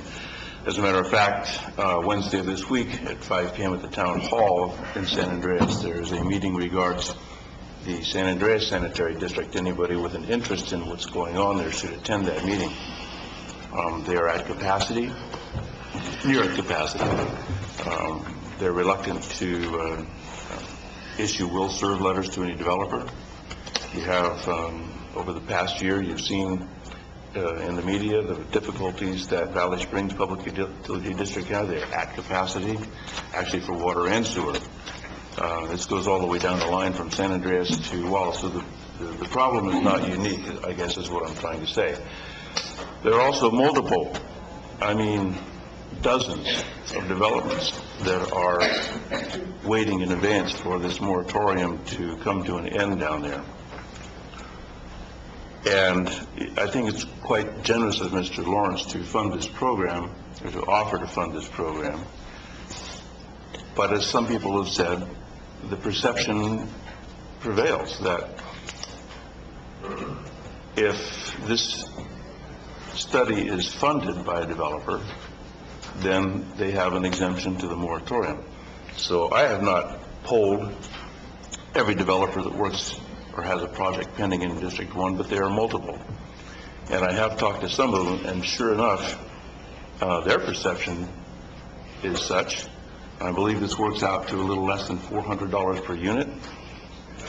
If I were to tell the developers in waiting in District 1 that for $400 per unit, they could waive the moratorium, you folks would have had a hard time showing up and finding a place to sit down here today. Believe me. There's no question in my mind that I'm sure that the study that's going on over there is necessary and will have to be necessary for growth to go forward. And I think it is very generous of the developer to fund this. My hope would be that in a perfect world for me that they would fund this regardless. We have that going on in District 1. There are several developers down there offering up much, much more money to do things such as contribute to the general plan, fund the community plan, make a study for conjunctive use with various water districts coming together. They have not asked for anything in return. They know that they have to do this for their project to go forward. And so that's the decision that they've had to make. And my fear, again, the project may be a great project, and I applaud the idea that the developer would fund this. But my fear is that if we allow the exemption based on that, we would be obligated to base further exemptions, and many of them on the same premise. And as I said, I have several developments and developers in my district who would love to jump right on top of this because they're already making significant contributions, monetary contributions to do studies without any consideration. So for those reasons, I cannot support this request. So. Well, Mr. Chair, it's on the agenda, so I'll make the motion to grant the request for an exemption from the development moratorium for the Mitchell Ranch project located in the Vallecito community area. Thank you. Is there a second? Second. All in favor? Aye. All opposed? No. Aye. Motion fails on a 2-3 vote. You know, it's just amazing to me, quite frankly, and let me just comment. I think Steve's argument was absolutely spurious in the extreme. He knows perfectly well that if we went ahead with this study, the project submitted, it's going to have to be sewered, and it's going to have to be watered, and it's going to have to meet all the development standards that we impose, at least in District 4. And the idea that it hasn't been submitted yet, and the idea that he's putting out here that somehow he won't have to meet those standards is absolutely false. It's false in the extreme. And that we could get 3 members of this board basically to vote against the study, to advocate and to pursue and to allow going forward a regional study for sewer and water is appalling to me. I don't know why the hell we're doing a goddamn general plan update if we can't at least do this. It's just pathetic. Well, I'd like to respond to that, Tom, because I don't think that the 3 members of this board have any opposition to this study. It's the opposition. Why doesn't the board, let's put on next week's agenda a $50,000 contribution from the board from contingencies to fund the study. So, I mean, it ain't going to happen. Just because you don't like something doesn't mean something's wrong with it, right? Well, baloney. So, we can't move forward in my district on sewer but you and water can. for crying out loud. Something's wrong. Just because you guys are all screwed up with your developments, don't screw up mine. Thank you for that observation. Not really. We've taken the vote. We have taken the vote. Yeah. I just want to reiterate that the study is a good thing, Tom, and we have other studies going on in the county that are being funded by various entities without getting a exemption from the moratorium which was put there in order to allow our planning department to get a handle on the rapid... But those studies, on just about all instances, are on projects that are already submitted. And that's part of the process after it gets submitted, part of the review process and the environmental process to do these studies, to come up with an environmental evaluation and the providing of the necessary services. Looking to solutions, there were people from the audience that suggested today that there are funding sources that are available. Some of these are in a fairly short time turnaround, and my suggestion would be that the people who suggested, as I did, that there is other ways to fund this, get to work on that forthwith. So if those of you who suggested this and have information could please contact Mr. Tryon, maybe we can find another solution. I think you should contact Mr. Walensky. He's the one that killed the damn study. We're going to take about a 10-minute recess now. Okay, call the meeting back to order. We're going to move on to item number 12 on the agenda, which will be discussion and possible action regarding a minute order authorizing the approval of a contract for legal advertising public notices with the Calaveras Enterprise for a one-year period beginning August 1st of 2007 through July 31 of 2008. Mr. Mitchell. Well, I'm glad the first item that we did today was the easy item, because they only get harder from this point on. No kidding. We couldn't get a no-brainer right. Well, the item before you today is the award of legal advertising for the county. Every time we go through this process, it's always an interesting challenge for us. The previous contract was a 3-year contract. We did extend it for an additional 6 months while we were sorting through the process with our own workload internally. The issue, much like it was the previous time, eventually gets down to an issue of cost versus circulation. We have Representative Chair Buzz Eggleston from the Calaveras Enterprise that would like to speak today, and also Nick Baptista from the Valley Springs News that also have comments on our presentation. And Nick is, I think all of the board members have this in the packet that Nick has printed up for us at no cost to the county as an informational item.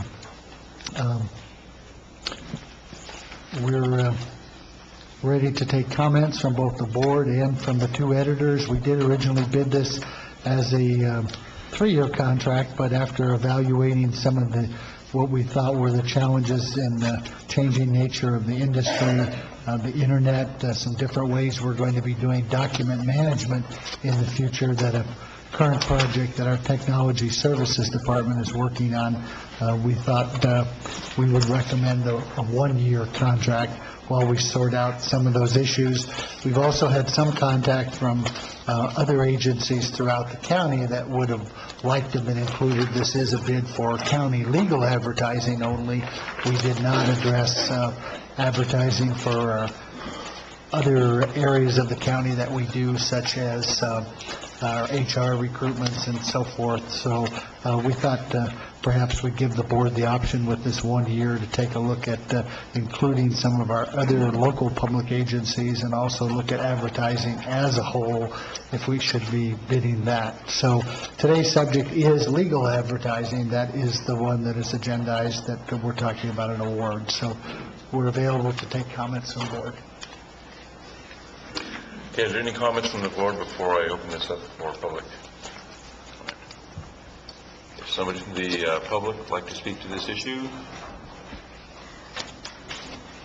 Buzz?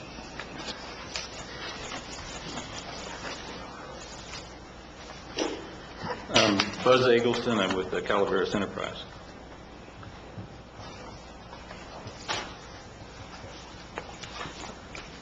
Thank you for letting me speak to you. First, I'd like to commend Tom Mitchell and his staff for the work that they did on this. It's more complicated than it appears, and they worked very hard on it, and I appreciate that. We had originally submitted an RFP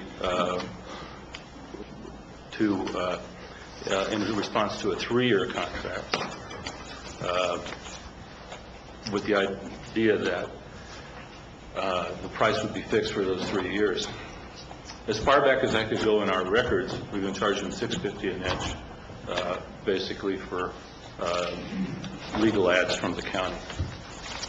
It goes back years, and I really couldn't find a time when we weren't charging that. We needed to make an adjustment to that. Circulation demands that postage costs are up. Everything I have in terms of outgoing money is up. So we had to make an adjustment to that. But again, we made a bid on a 3-year contract. This is a 1-year contract, and I would be willing to make an adjustment to that offer. We had offered then $7 an inch, and I can adjust that down to $6.75 if it's just for 1 year. Which one is that, Buzz? We had bid $7 an inch for the, and I can adjust that down to $6.75. Again, that's just for 1 year. I don't have anything else to say at this time except for thank you for letting me speak. Thank you, Buzz.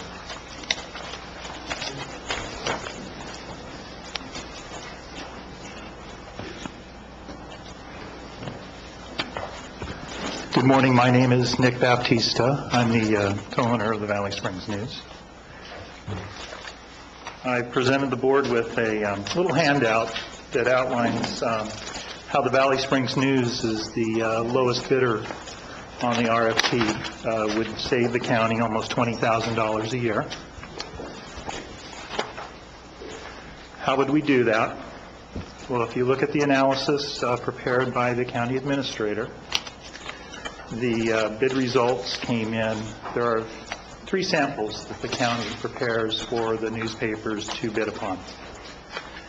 And those 3 samples are the notice of a public hearing, property tax default, Board of Supervisors agenda. The total cost from those 3 samples, the enterprise gave a quote of $350, the Valley Springs News a quote of $113.25. That's about a 67% savings through the Valley Springs News. Also in the analysis, you have the financial or the fiscal impact of the contract. The county administrative office has set the budget at about $27,850, with the difference of about a third in our price compared to the Calaveras Enterprise. We project that the county will have a savings of $18,567 savings to the county taxpayers. The one area where we did not look favorable was the circulation difference. And I just wanted to remind the county that all of the notices would be posted on the internet, which would allow for universal access of all the county's business. It would also be our pleasure to provide an adequate number of newspapers to the county library branches in the communities where we don't sell the Valley Springs News. And the library could sell the newspapers and keep 100% of those funds to purchase new library books. In addition, the county administrator's analysis doesn't take into account the historical migration of approximately 1,000 subscribers to the newspapers receiving the contract to publish the legal notices. Figures below come from the county administrator's analysis of previous bidding processes. The Daily News, our predecessor, when it received the county legal contract, had a total circulation of 285 in 2001. When it lost the contract in 2004, it had a circulation of 1,298. The Enterprise had a total circulation of 5,117 in 2004. When it received the contract, it has a circulation now of 6,109. In addition, the Valley Springs News is published and printed in Calaveras County. There's no outsourcing to Sacramento. We're owned by Calaveras County residents, and we believe that we meet the bidders' criteria. And by keeping our printing business in county over the past 2.5 years since we've owned the business, we've added 1 full-time job and 2 part-time jobs to the local economy. And this has also been accomplished with substantial investment in new facility and publishing equipment within our county. Any questions? Questions from the board? Apparently not. Thank you. Thank you. Is there anyone else that would like to speak to this issue?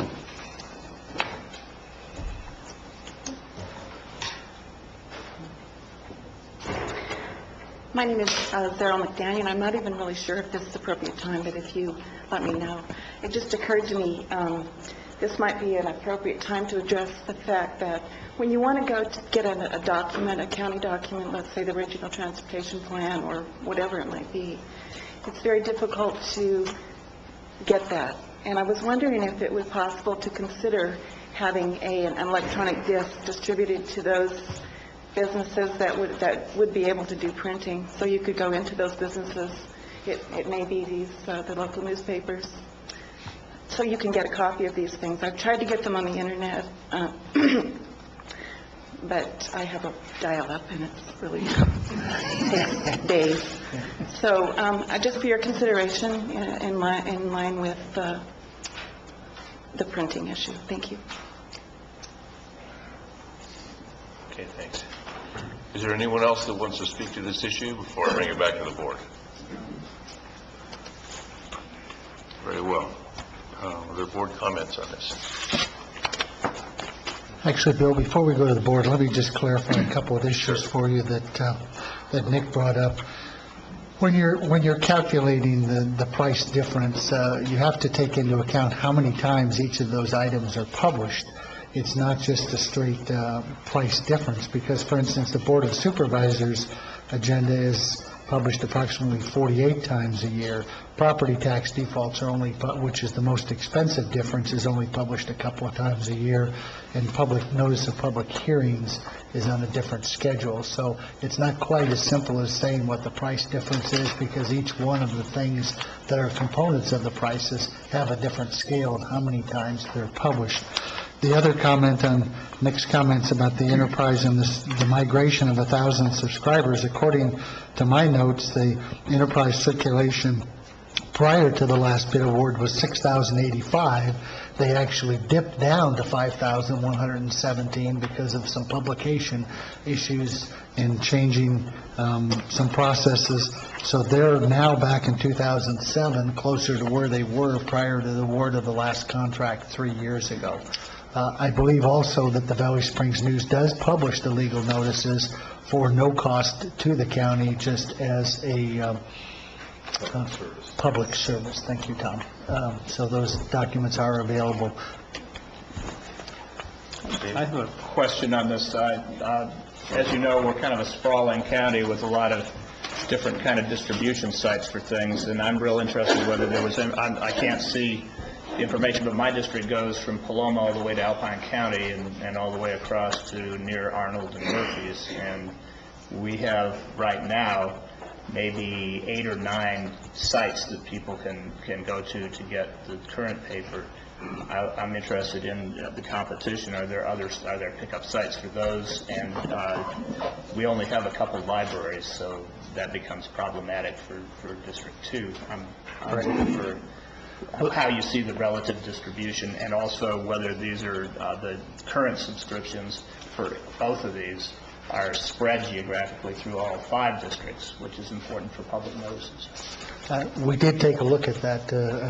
I did not include it as part of the packet because I was not sure how much of it was proprietary, but there were some concerns raised by our staff about penetration both in the Copperopolis area and also in your area. It is something that we're concerned about because of all the activity going on with the general plan.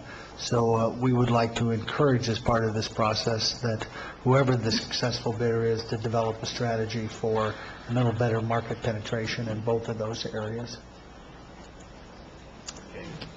Mr. Baptiste, Nick had another comment. Oh, Nick? Sure. Just a clarification on a couple of Tom's observations. The Valley Springs News does not publish the county legal notices at no cost. I think that's something that Frank did for a little while, but when we took over ownership, we did not do that. And also in the summation of how much the county would be saving.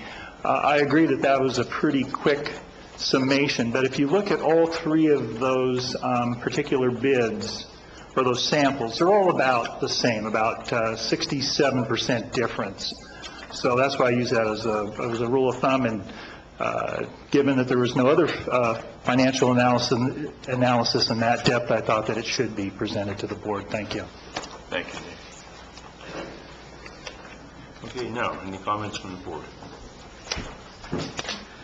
Well, I kind of view this in the same way that we looked at the proposal for the county, the auditing of the county financial documents. We had an opportunity to continue in a 3-year contract with the firm that had historically done the auditing, and it was pointed out that by going to a different firm, a firm that had presented credentials that seemed to be credible, we made a collective decision here to save the $60,000 that was available as a savings in the 3 years that the proposal was being offered. I think that this is essentially the same thing. I've had some substantial dealings with both papers, both companies, and I think that they both would do a credible job. I would be inclined to submit to you that in a year that we're looking at a crunch in our fiscal ability to fund everything that's coming down the pike, that if this is true, that we are looking at the opportunity to save $18,000 plus, that we can't turn our back on that. So I think that the case could be made that the Daily News used to satisfy the legal requirements for these county publications back when they had a circulation of 285. I think that the circulation of that paper is growing, and I would be very much in favor of awarding the contract to the Valley Springs News. Okay, anybody else? I will not be supporting this. Last time I was very supportive of the Valley Springs News getting the paper. There was a lot of commitment made by the publisher at that time, and he did reach out. He brought the newspapers up, and I can only really speak for the Ebbets Pass corridor, but I understand he did it throughout the county. He had them in newsstands at the post office, at the grocery stores. What's being proposed now is just the library. And I still received, at the end of the contract period, a lot of concern from the residents of the Ebbets Pass corridor that they didn't know about this. The reach just wasn't there. And as much as I would like to give it to the Valley Springs News in terms of the constituents of Ebbets Pass, I will support the 1-year award to the enterprise. Anyone else? I'll go. Okay. To me, this is not simply an economic matter. It's a question of whether we can get maximum distribution to the most people in the best geographic distribution possible. And at this point in the development of the papers, the nod clearly goes to the Calaveras Enterprise for that. It's a 1-year agreement, and I will always support the not just what paper comes to my district, but the broad distribution. We have so many important things that people need to hear about that I'm willing to pay extra to make sure that happens. Okay. Any comments, Tom? I need to clarify. Okay. I didn't say I'm not going to support Yes. minute order. We know what I am you meant. going to support. Okay. We know what you meant. For the record. I'm going to support the enterprise basically on the, obviously on the basis of circulation. It's not on the basis of cost, but they have the greatest circulation, and it's basically 5-1 over the Daily News. And I know when we had it with the Daily News before, there was a lot of people that were upset, basically because the circulation and the availability of the paper was not as generally available as the enterprise was countywide. So on the basis of circulation, I will support the enterprise. I also will support this award to the enterprise based on circulation. I will say I subscribe to both papers, and they both do a good job. And Nick, you and your staff have brought your paper a long, long way, and the economic issues here are that you brought to us have merit, but because of the reach And I do ask my constituents, of course, a lot of them are in your area, and I agree with them that you're doing a wonderful job with that newspaper, but then we have people from other parts of the county that aren't even yet aware of it. But you're coming along with your subscribers, and who knows, you may get up to and even overtake the other newspaper, but for right now, it's based on, as Marita said, the reach and the circulation of that newspaper, so I will be supporting this minute order. At this time, is there a motion? I move the minute order. Second. It's been moved and seconded. All in favor? Aye. Any opposed? No. Motion passes on a 4-1.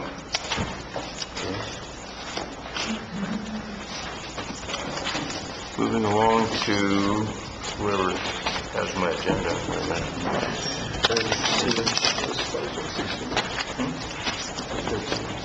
No. Item number 13, discussion and possible action regarding a request for variance to repair on-site sewage disposal system at Assessor's parcel number 024-008-046. Environmental Managed Agency. Good morning, Brian Moss, Administrator of Environmental Management.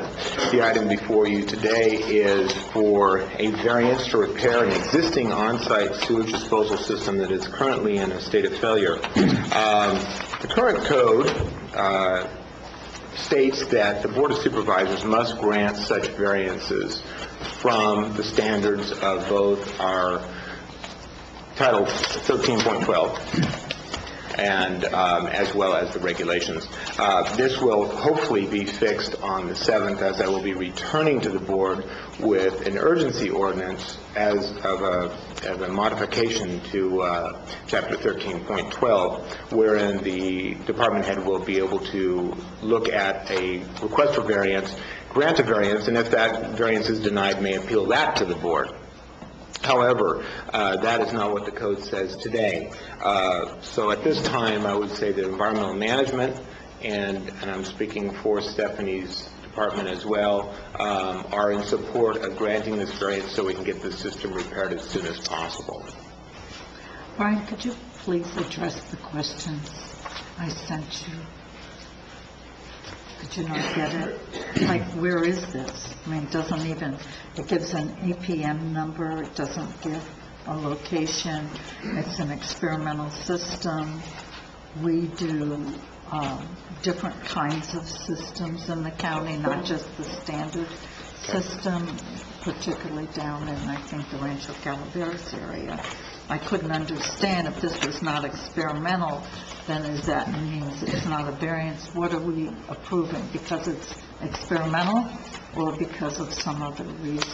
You're approving it because, if the board so chooses to, because it is experimental, and it is for the reasons for the fact that the system cannot meet 100% replacement capacity as part of the problem. It's not like a new system. Again, we've got a problem where we're trying to repair it. In addition to that, there are some questions as to how close the leach fields will be to structures, and also as far as the leach fields encroaching into the zoning setbacks. So these are all... Is this in District 3? Yes. Okay. Yes, I mean, it didn't say, Yes, and I thought, I figured it was. Yes, it is. All right. And it is a very, very tight lot, and I'll be very frank with the board. One of my greatest priorities since taking on-site sewage a couple of weeks ago is to make sure that we're addressing these repairs in a real timely fashion. I know that the new systems are very important to get installed as well. However, if we have systems failing out there for whatever reason, whether it be surfacing sewage on the ground pursuant to health and safety code or what have you, the bottom line is we need to make it a priority to get these repaired. What makes this experimental over the alternative systems that we allow in the county?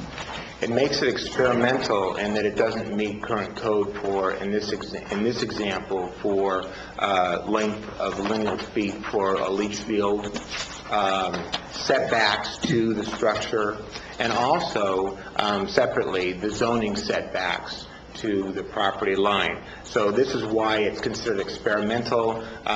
Essentially, the concern with something like this, of course, is if a system calls for 300 lineal feet of expansion and you can only put 250 lineal feet in, it doesn't meet what we would call the standards within inside of our code. So that's why it's experimental. It's not meeting, since it's not meeting the letter of the law within inside of the regulations, it's considered experimental.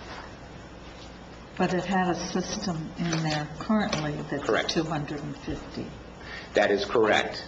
So they're just replacing it with 250, but with a system that will work better.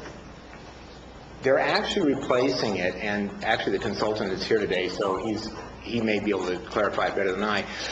But quite frankly, I'm not sure who quite frankly, no. If you had, as an example, this is a very small lot, and if our existing leach field required 300 lineal feet of leach field, okay, that's the existing.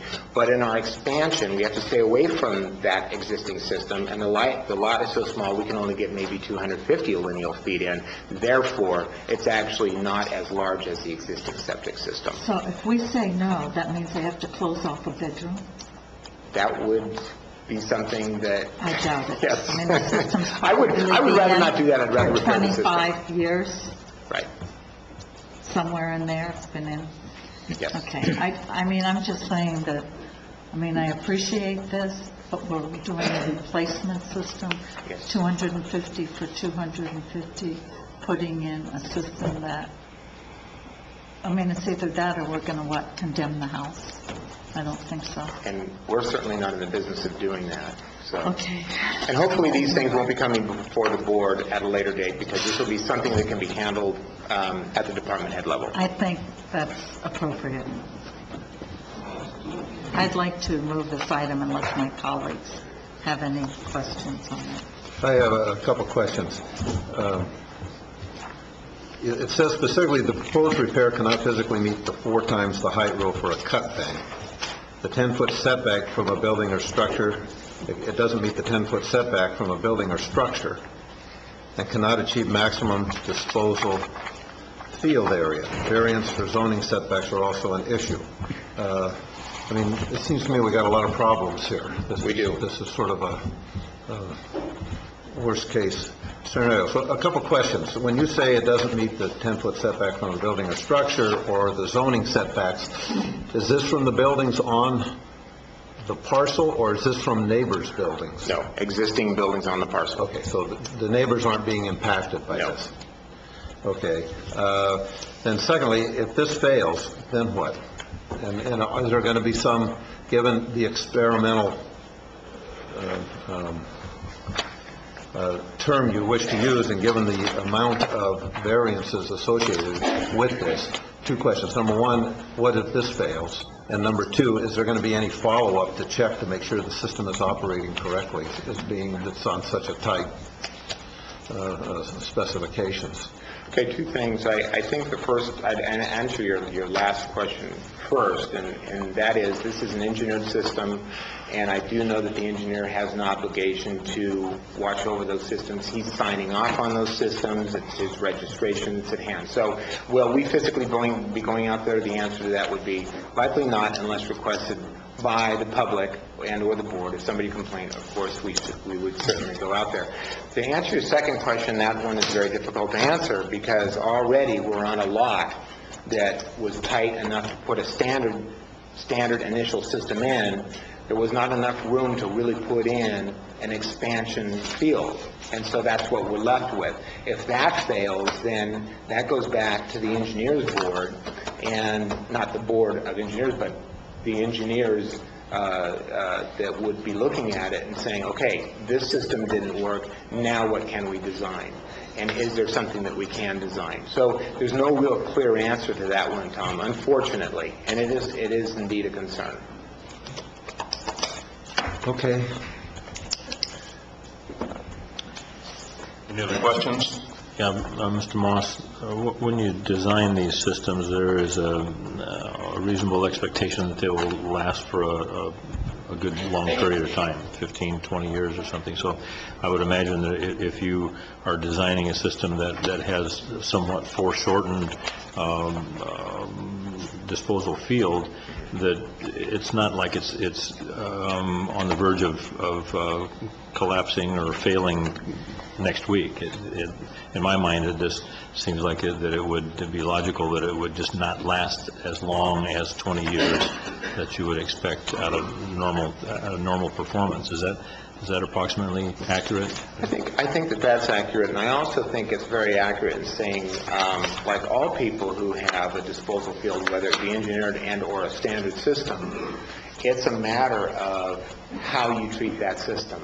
Are you overloading it? Do you have a water leak that will kill a leach field very, very quickly, as an example?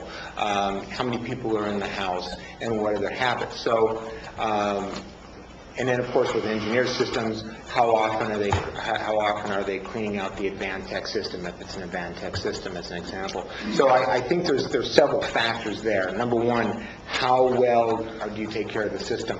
You do have the base functions over here with area and geology, which are a real issue as well, and therefore requiring the engineering in the first place. But I think it's multi-factors and multi-facets that determine the life of the system itself, including the one that you just brought up. Okay. Any other comments? Could you make a motion? Is there a second to the motion? I'll second the motion. Been moved and seconded to approve this issue. All in favor? Aye. Any opposed? Motion carries on 5-0. Thank you. Thank you, Brian. Moving along to item number 14, public hearing and consideration of a resolution in conjunction with assessment ballot proceedings for County Service Area 12 for Golden Hills. This is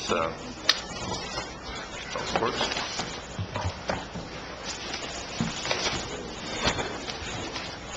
Hello, I'm Deborah Mullen from Public Works. And this is about Golden Hills, which is a county service area, raising their assessment, which was first put into effect in 1985. So it's pretty much to keep the level of improvements going that they've been doing and catch up. And this public hearing is part of the process that was begun, well, some time ago. In the winter, the residents were first talking about whether they'd like to do this, and they authorized Public Works to put together an engineer's report that would delineate the improvements they want and the costs associated with them. And the Board of Supervisors accepted that engineer's report on June 5th. By June 7th, the assessment ballots were sent out to the residents, and all this is in accordance with Article 13D of the California Constitution. So a 45-day period was stipulated after the ballots were sent out until today, the public hearing, and the residents are all invited to submit opinions in favor of or opposing the assessment. And after and ballots are due by the close of this session, by the close of the public hearing. If any of the residents here want to change their vote, I have extra ballots. I also have copies of the ballot package just for the supervisors.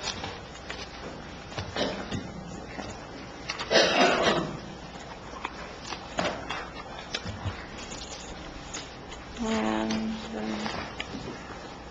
I'd be happy to answer any questions. Hey, Steve. I wanted to check into one aspect of this. The original, the CSA put in for a one-time increase, and after study, the Public Works Department, I believe, taking a look at the cost out of this, which was based in 2007 dollars, attached a cost of living escalator, basically attached to an index. And I'm wondering whether that is a legal requirement or whether that was simply prudent, your estimate of prudent 10-year planning.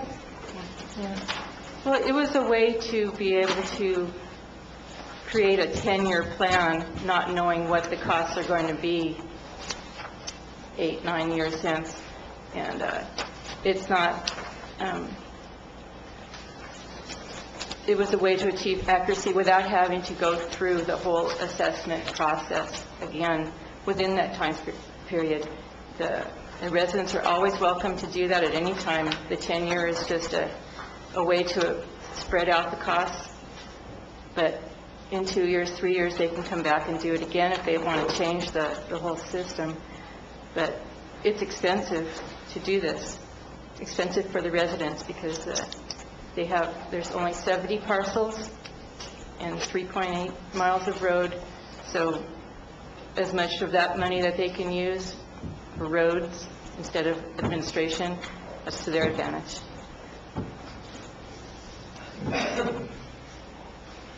Any other comments for the board before we open the public hearing? Thank you, George. Okay, it's time to open the public hearing. If there are any persons in the audience that wish to give information or testify during the public hearing, would you please identify yourselves by standing up and being sworn in?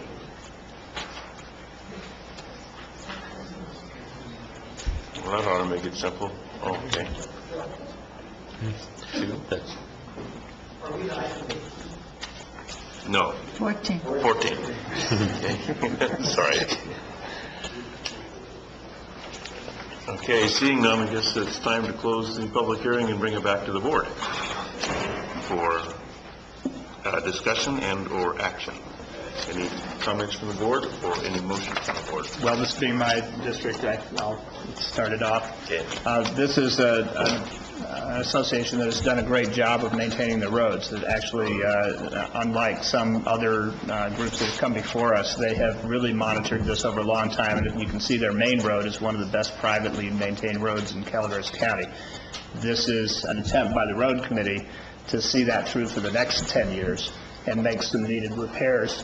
What we're doing today is we're holding a public hearing to take testimony that's required by law before votes are counted. In order to do that, we need to proceed with the resolution that is proposed here, and I'll make that motion to adopt it. Is there a second? Second. It's been moved and seconded. All in favor, signify by saying aye. Aye. Any opposed? Motion carries on a 5-0.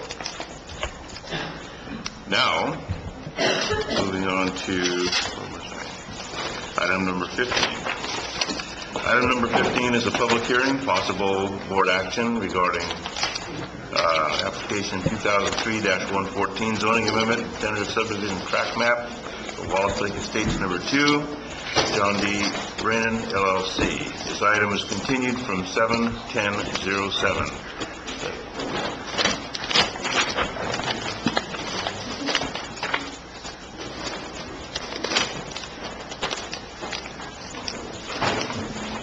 Mr. Chairman?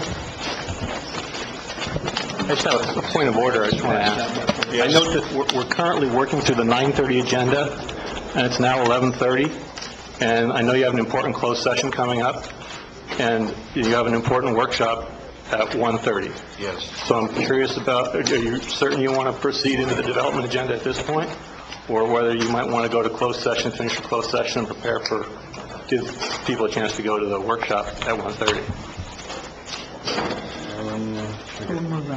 What I'm basically saying is this is going to take a while. You think? And you may not have a while.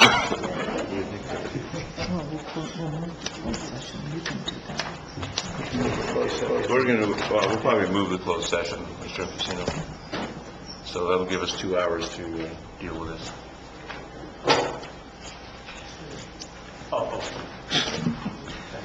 Hey, we're planning to work all the way through lunch, basically. Yeah, you folks don't have to, but we will.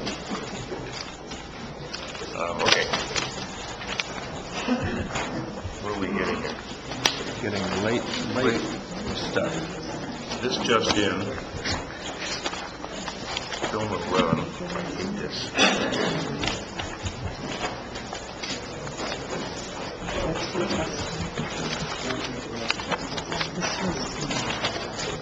These were emailed to us.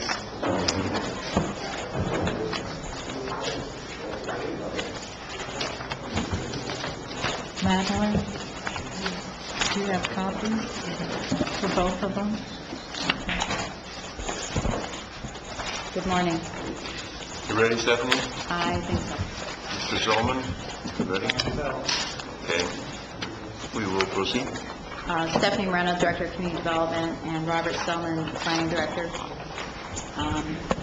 Janice Elliott, Deputy County Counsel, and Brian Moss from Environmental Resources Agency are also here to answer any questions the board might have relative to the issues. The project, this is Walls Lake Estates. The project is, the applicant is requesting approval of a zoning amendment of 155.42 plus or minus acres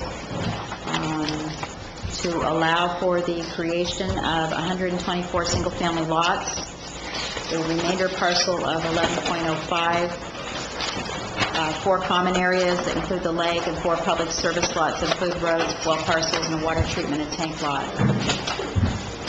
It's important to note that the property is already currently zoned for residential development. The reason that the zone change is coming in is solely for them to reconfigure the boundaries of the 3 zone districts to meet the current standards and restrictions and concerns of the county.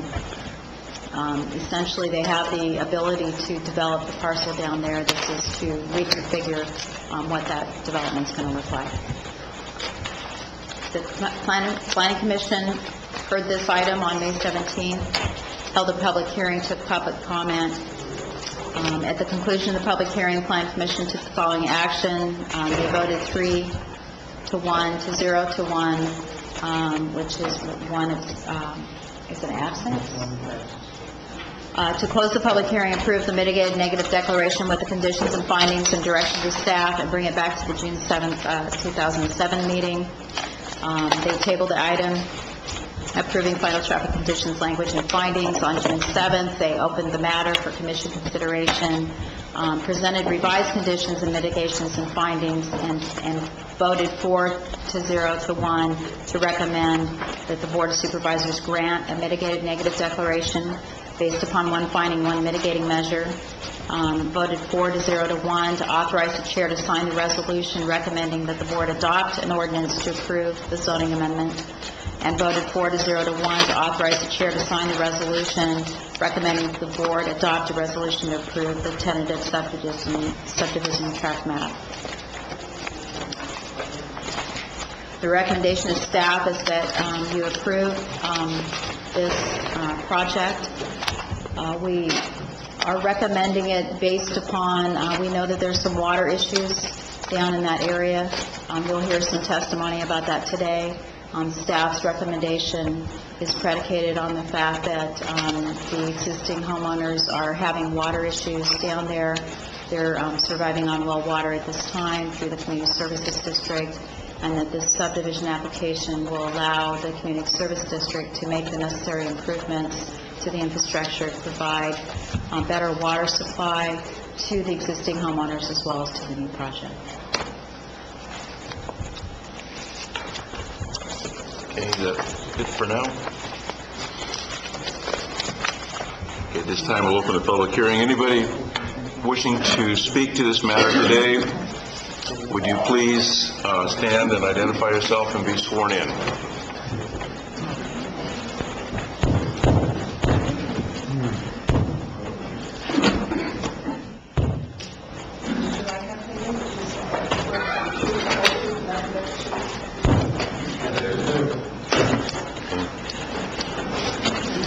Thank you very much.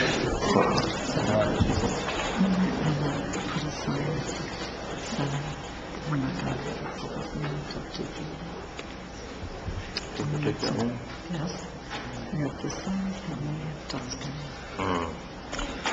Okay, excuse me, folks. We're discussing timing here. I thought my watch. Reconsidering if you see. I really thought my watch stopped. I really. We have. We're going to have to move some things around here. I wonder. Mr. Mitchell bugged out on me. we may need to put a notification on the building downtown that location, the meeting at the town hall may not start until 2:30 today, allowing us to get through these items that are on the agenda for this facility. So unless there's any opposition to that, I'm going to have Mr. Mitchell take care of that if and when he returns. And just for your information, we'll probably be here until a little later than anticipated, and the meeting this afternoon, scheduled for 1:30 at the San Andreas Town Hall, will be moved until 2:30 at the Town Hall, and hopefully we will be able to make that deadline. So, Mr. Chair, we can have staff send out a notice, an email notice to the parties that we know have been interested in the community plan, maybe get the word out to a few people via email this morning, and also we can post a notice on the doors down there that'll be postponed. that would help. Thank you very much. Okay, we'll move along with the public hearing in no specific order. Apparently, folks that wish to speak to this issue, if you'll approach the podium, state your name, and sign in, please. Madeline, do you need these folks to spell their last name? And please spell your last name if you would. Thank you. Good morning. My name is Murray Lind, L-I-N-D, with Reinen and Bardis. I'm here today to request your approval for a zoning amendment and approval of a tentative map for Wallace Lake Estates. Our project is currently zoned residential development and is an infill property.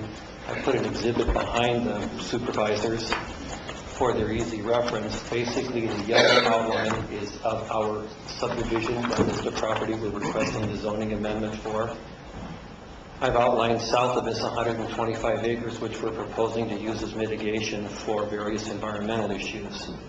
We intend to set up a conservatorship for that property.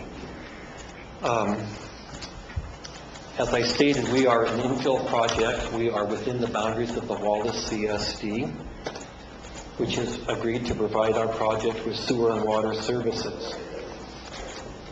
We've agreed that we'll be upgrading their water treatment and their sewer treatment plants to the district standards, and we'll also be building these streets to Calaveras County road standards. We have recreational opportunities around the north and the south sides of the lake in terms of a paved path and an unpaved path. We've been working with staff diligently for the past 2 years to answer all questions and to resolve all issues regarding the advancement of our project. We've completed an aquifer test study that demonstrates clearly that we have adequate water supply for the property.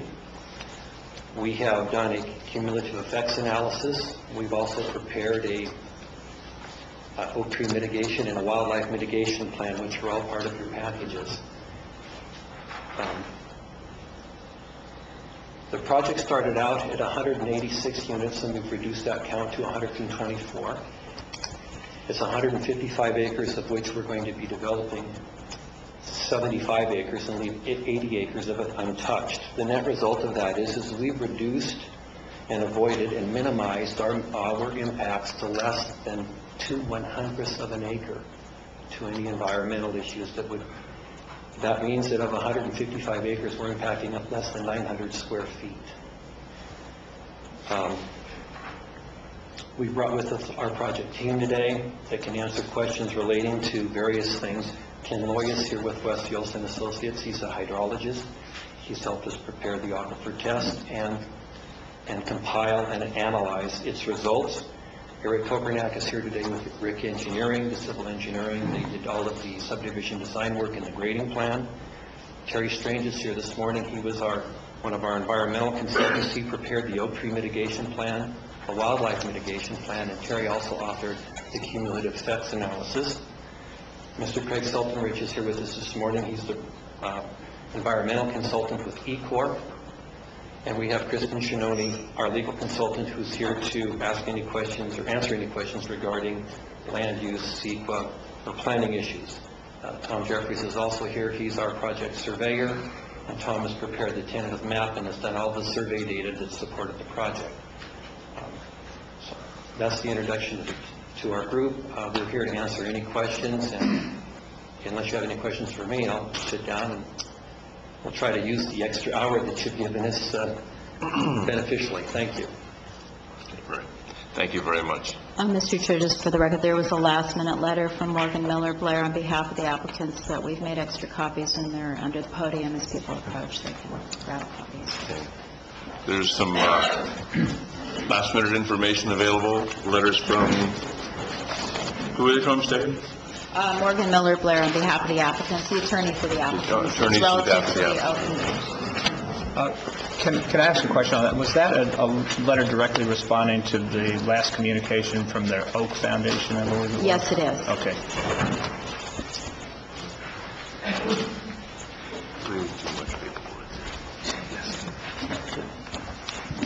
Okay. So are there any members of the public that have comments or questions to the applicant? Really? Hey, Zero? Good morning, still. My name is Zero McDaniel, and Spell your last name, please, Zero. my first name Your is last name. McDaniel. Thank you. I'm a concerned citizen on several levels, but this one particularly on cumulative effects. I'm hoping to convince the board that before the Wall Estates project is approved, that this board will thoroughly review the new information that you only recently received in your packet from citizens. I ask you to follow the law as outlined by the Environmental Equality Act as it relates to cumulative impacts. I ask you not to make a final decision on this project until all the information has been reviewed and considered. There are informed citizens and concerned citizens who have done their homework and have a keen understanding and knowledge of all of these issues, and they want to share it with you to help you make the best and most informed decisions regarding this project. Do not approve projects on mitigated negative declarations, but instead require an ERA that will ensure the public interest is respected and protected. It's not that this project is a bad project. It may indeed be a positive addition to this community, but too many times we don't look at the big picture until it's too late. A little amount of time for you to review all of the information that's new will not hurt this project. So I ask respectfully that you consider this request. Thank you. Thank you, Joe. Next. Anyone?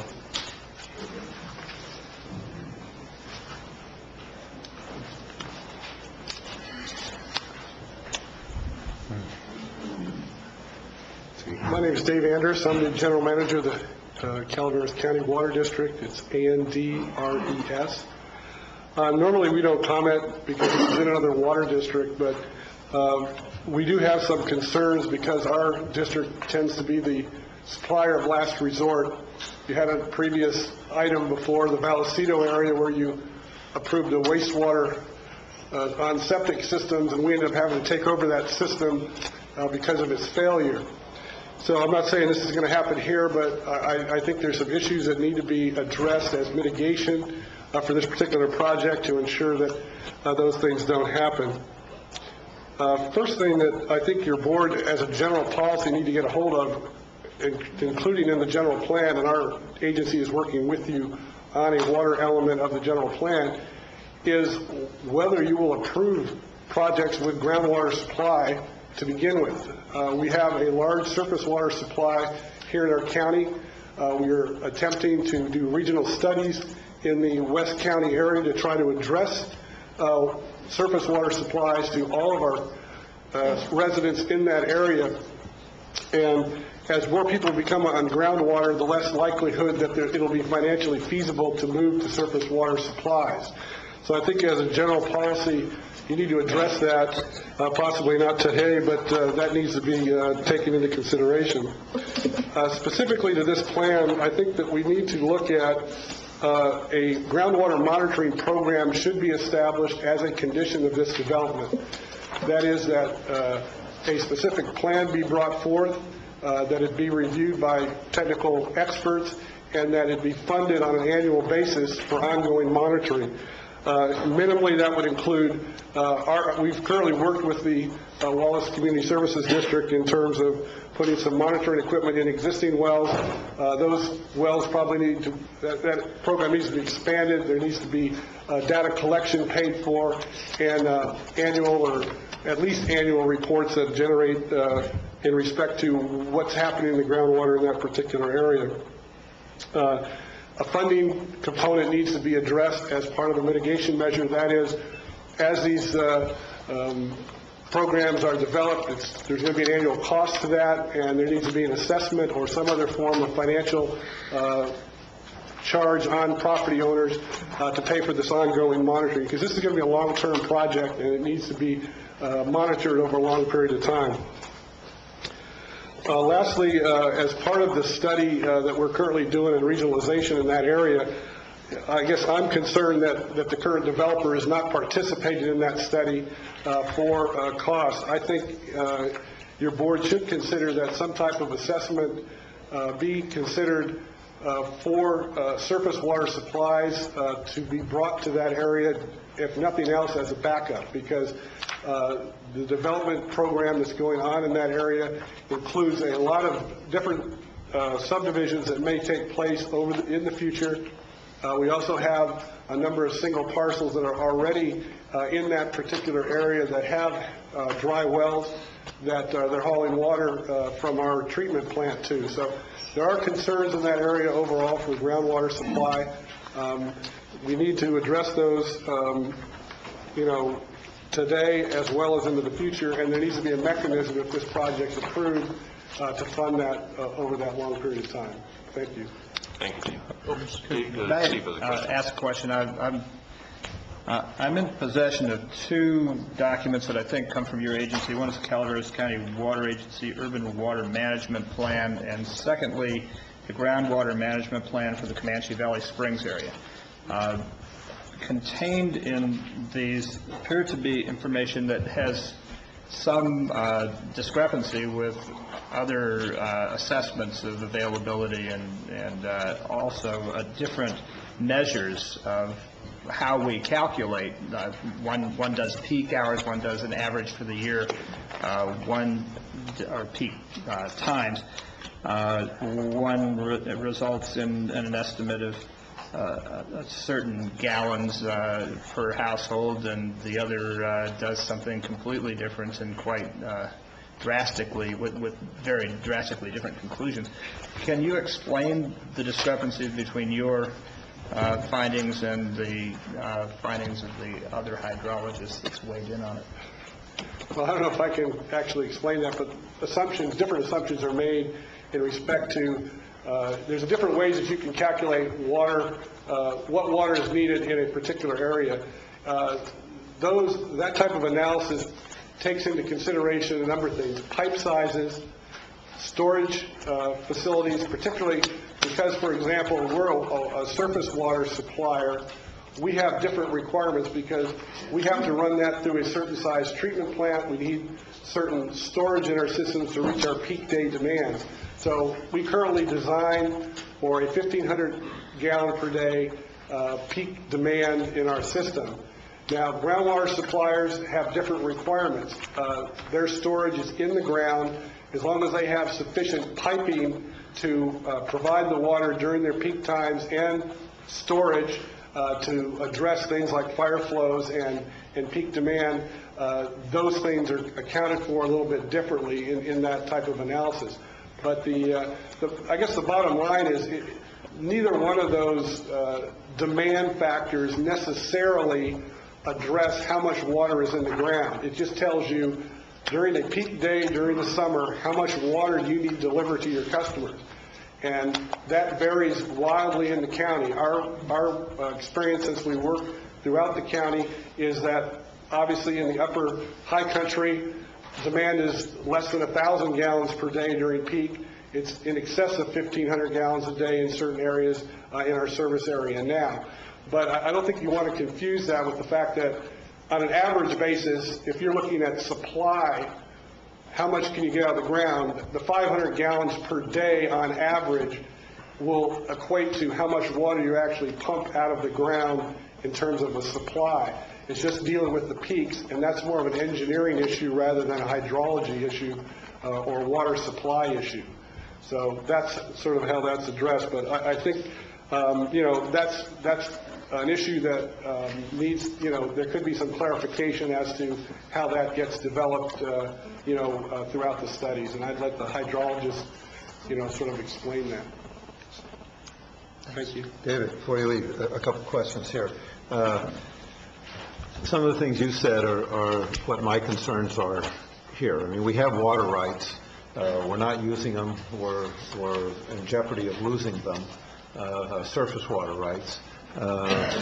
And yet we're doing substantial developments that are basically the source of water as well. And in this basin, is my understanding, this is part of the San Joaquin Basin. It has saltwater intrusion coming in from a couple sides of it.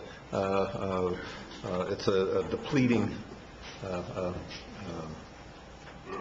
basin over time.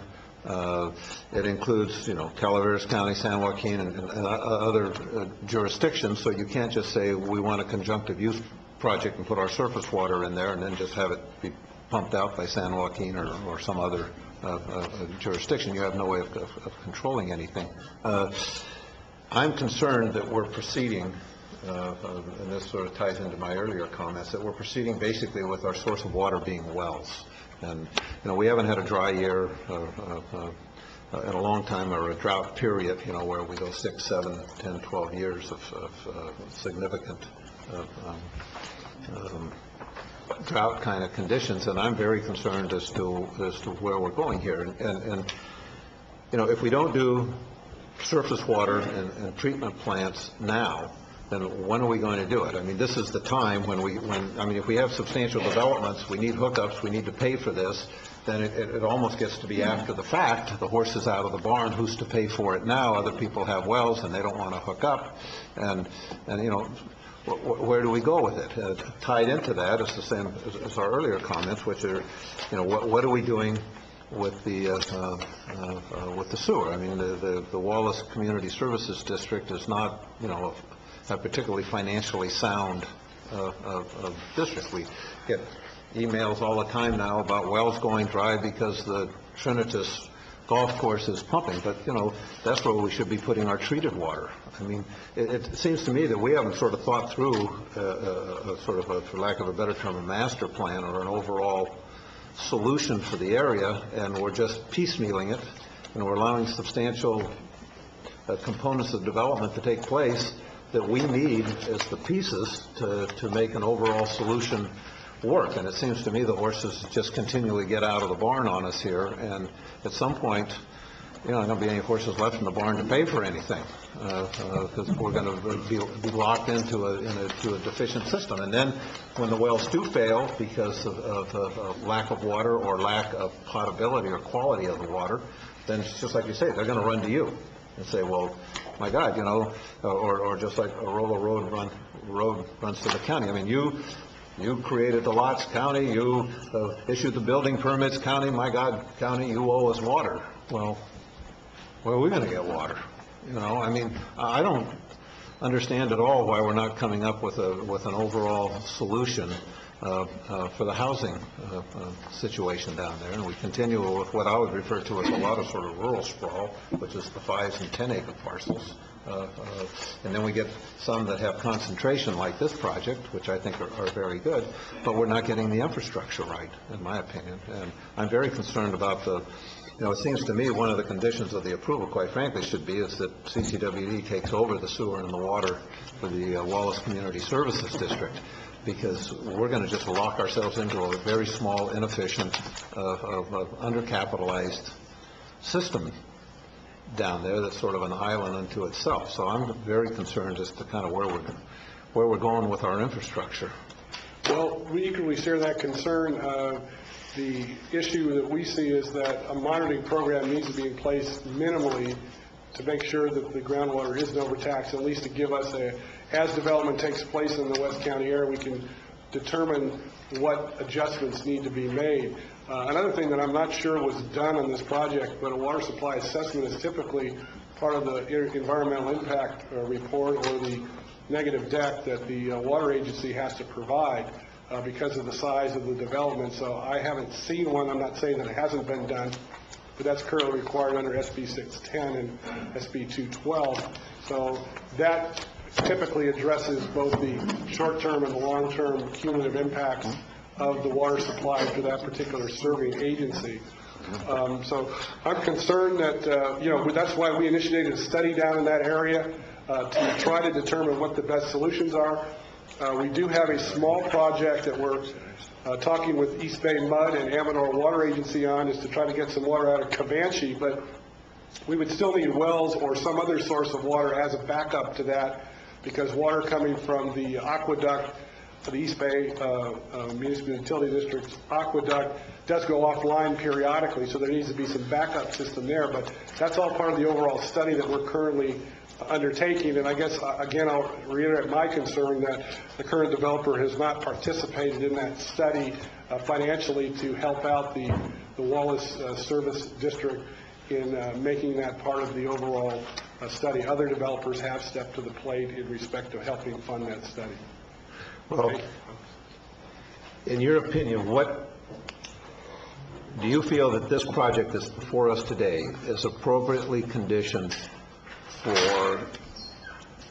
for the sewer and water requirements of the project, and that is conditioned such that it is compatible with a long-term solution down there for sewer and water problems? Well, that's a difficult question to answer. In the perfect world, I'd say no, but based on the conditions I think you've set up here today, you need to change your general plan in respect to the level of where you allow septic systems and the sewer improvements in systems.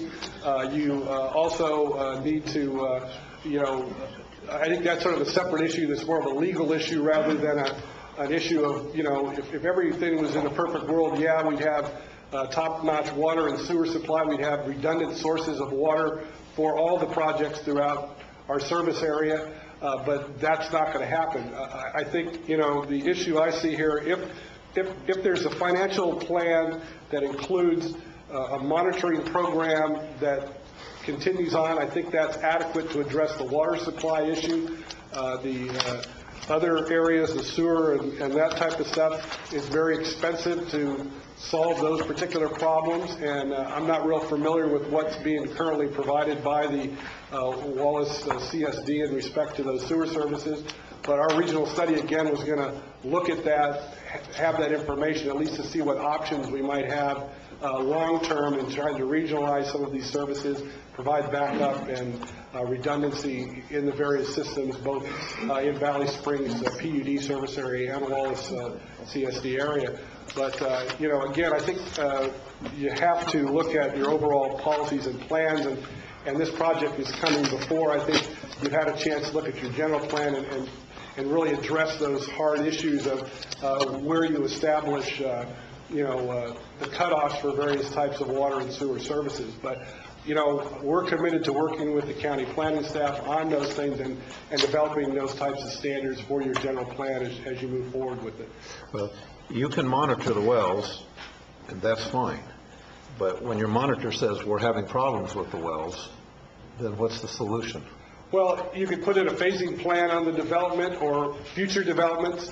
Once the demand, if you've got groundwater level receding at a certain level through your monitoring program, then it may trigger water conservation programs. It may trigger, let's say, reduced or step development in that area. It may involve moratoriums if it goes below certain levels. But I think that's you have to collect the data first to sort of get an idea of where things are going, and then, make adjustments as appropriate. But, it's difficult. I know you had a difficult decision before you today, but the only way you're going to do that is with hard data, and that's not going to come before you make your decision. That has to come as part of the long-term solutions to the groundwater problems in the West County area.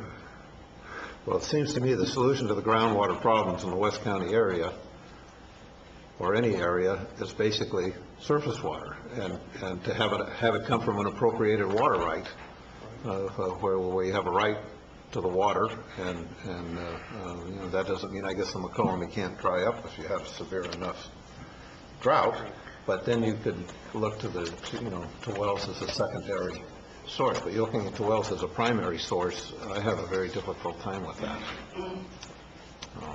Okay, thank you. Okay, thank you, David. We've seemed to have gotten off track here just a little bit, and I'm going to interrupt to ask Brian Moss to come up and give us some idea of source capacity in the area. The philosophical argument about whether we can continue on wells forever is of course moot. Of course we cannot. But today we're here to consider a project that has had some interruptions but been ongoing for 20-some years and has its own water and sewer district. Whether adequate or not, we've got to hear testimony about. But the conversation seems to have gone to whether there is water down there or not. And Brian Moss and his environmental agency have done extensive work in this area and have done a better job than most of them have ever seen. And I'm going to ask him to come up now and tell us about the adequacy or inadequacy or the uniqueness of this area, or whether his agency believes that there is enough water source in the area. The point made earlier by Mr. Lind is that they want to expand this system down there so that they will have the revenue to come in and continue to expand. There are several, San Andreas being one of them, Valley Springs system is on water, and they're entering into a conjunctive use possibly program. So what I'm trying to say is that we're aware of the philosophical difficulties here. I did notice that, unless I missed it, CCWD did not respond during the public comment or during the comments period. So I'm just hearing most of this myself for the first time, and I'm not sure that the developer is opposed to anything that's been suggested. But Brian, perhaps you could give us an overview of what we're looking at here with source capacity or other issues. Absolutely. Brian Moss, Environmental Management Agency Administrator. As the board is aware, I passed some maps out this morning depicting groundwater availability in District 1, which wherein part of this project actually lies. You'll notice that actually from the 3D analysis on the bottom left of groundwater availability, that we're showing a fairly consistent yield in what we call the East San Joaquin groundwater basin. There's some fairly high yields down there, but I would say that the average yield out there is between 40 and 80 gallons per minute, with the exception of the real high yields that we see down in the corner of the county that go up to almost 160 gallons a minute and even higher. Actually, the depths of these wells are approximately 300 feet in the area of the subject project. What I would like to share with the board is that according to NGO, from what I've looked at, according to NGO and West Coast Associates, the water system can meet source capacity and therefore maximum day demand to its customers today. There's a discrepancy, there's a very clear discrepancy, and this is a real issue, between the California Department of Public Health engineer, in this case Joe Spano, NGO and West Coast Associates, as to how source capacity calculations were achieved. I don't think that's a secret to anybody. That's depending on, in other words, is it 535 gallons per day per household, or is it 700 gallons? I'm just throwing some numbers out there per day per household. The issue needs to be addressed. Part of this issue needs to be addressed at the state level, quite frankly, because Joe's office actually permits this system as a large public water system. So that's something that's going to be needed to be addressed between the project proponent and California Department of Public Health. I think it's very important to keep in mind that as far as the public water system issue is concerned, it's not just potability issues. In other words, is the water drinkable, but is there water available, and how much is there?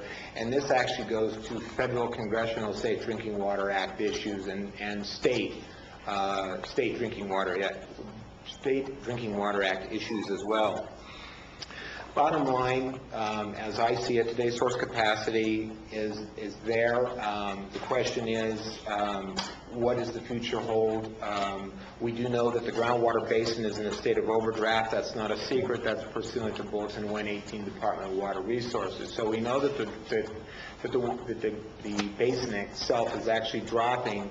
I think the bulletin says a foot a year underground. And is it Calaveras County that's pulling out the majority of that water? Probably not. It's probably San Joaquin County, like Tom mentioned about saltwater intrusion on the other side of the groundwater basin itself, as far as the San Joaquin groundwater basin is concerned. So with that said, there is water out there today. I think there's another issue that we need to make clear that I wasn't clear on when I saw this initially, and that is this issue of 400 units. That is, again, a source capacity issue. That's saying if we have 3 wells, add 1, we can meet X amount of gallons per day and maximum day demand for the public water system that Joe's office regulates. That is not a definition of how much water the groundwater basin will yield at any given time. I don't think anybody actually has that specific answer. I know Ken is here somewhere. And, he's a hydrogeologist, and he can answer a little bit better about the formation of the groundwater basin itself. But we do know, the bottom line is this. We know that groundwater is a finite supply. And the more we look at it, as you can look at these maps, the more finite we really realize it is. And I do think, this project aside, that we do need to be looking at long-term surface water source and or conjunctive use, whether one or the other or maybe both, to actually access water reservations on our 3 rivers that we have in the county. So with that said, I'll turn it over to the board for questions regarding this. Are there any questions of Brian? Thank you, Brian. We may have questions. Yeah, I'd like to come back to it later. Yeah. Thank you. Let's give our audience a chance to.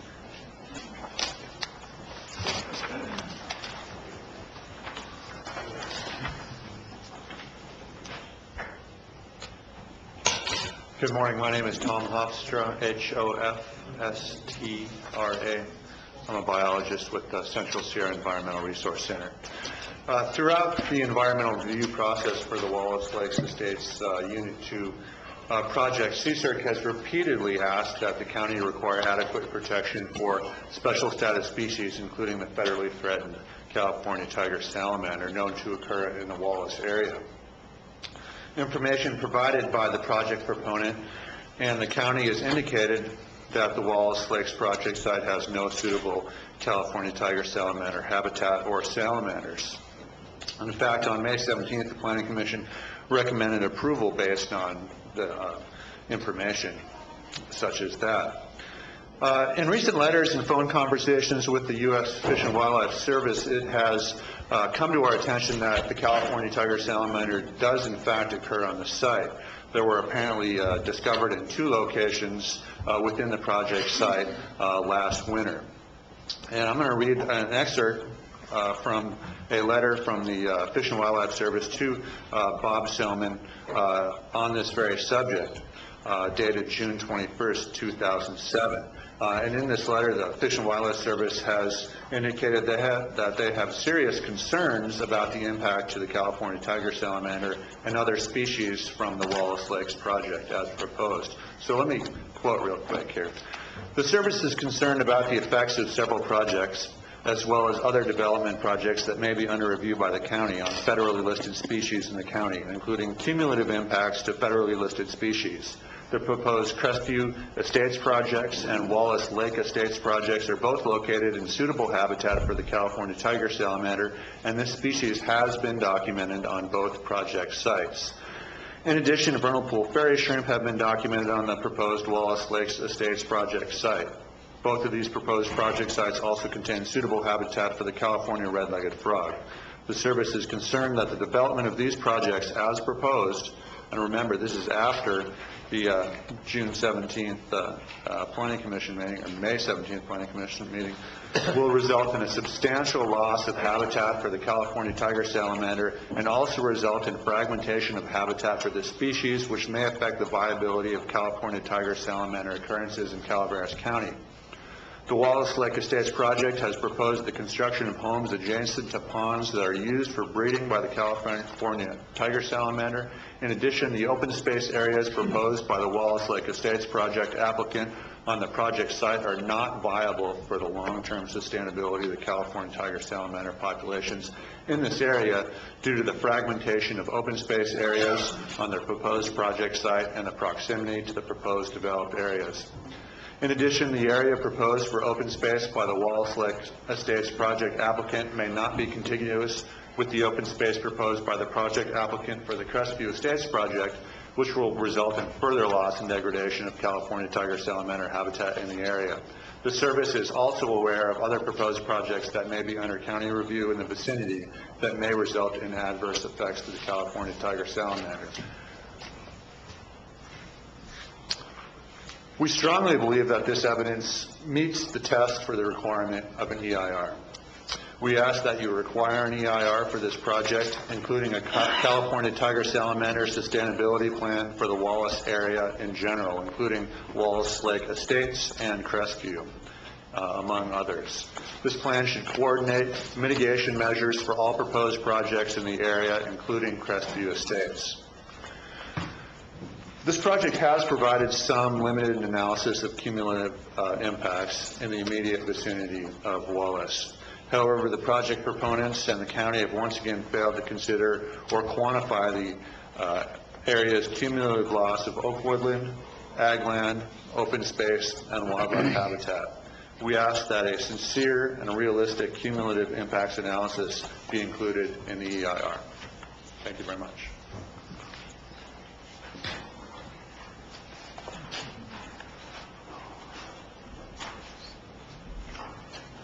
I can say good afternoon now.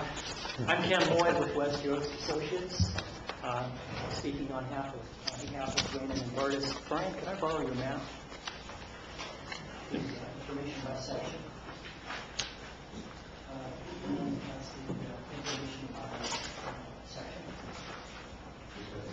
Okay. All right, well, we'll go with thank you. Okay. And Ken, would you please spell your last name for the clerk? Last name is spelled L-O-Y. And I really appreciate Brian's comments and then Dave Elber's comments earlier. I wish that we had this dialogue back in the Planning Commission hearings. It really brings a lot out.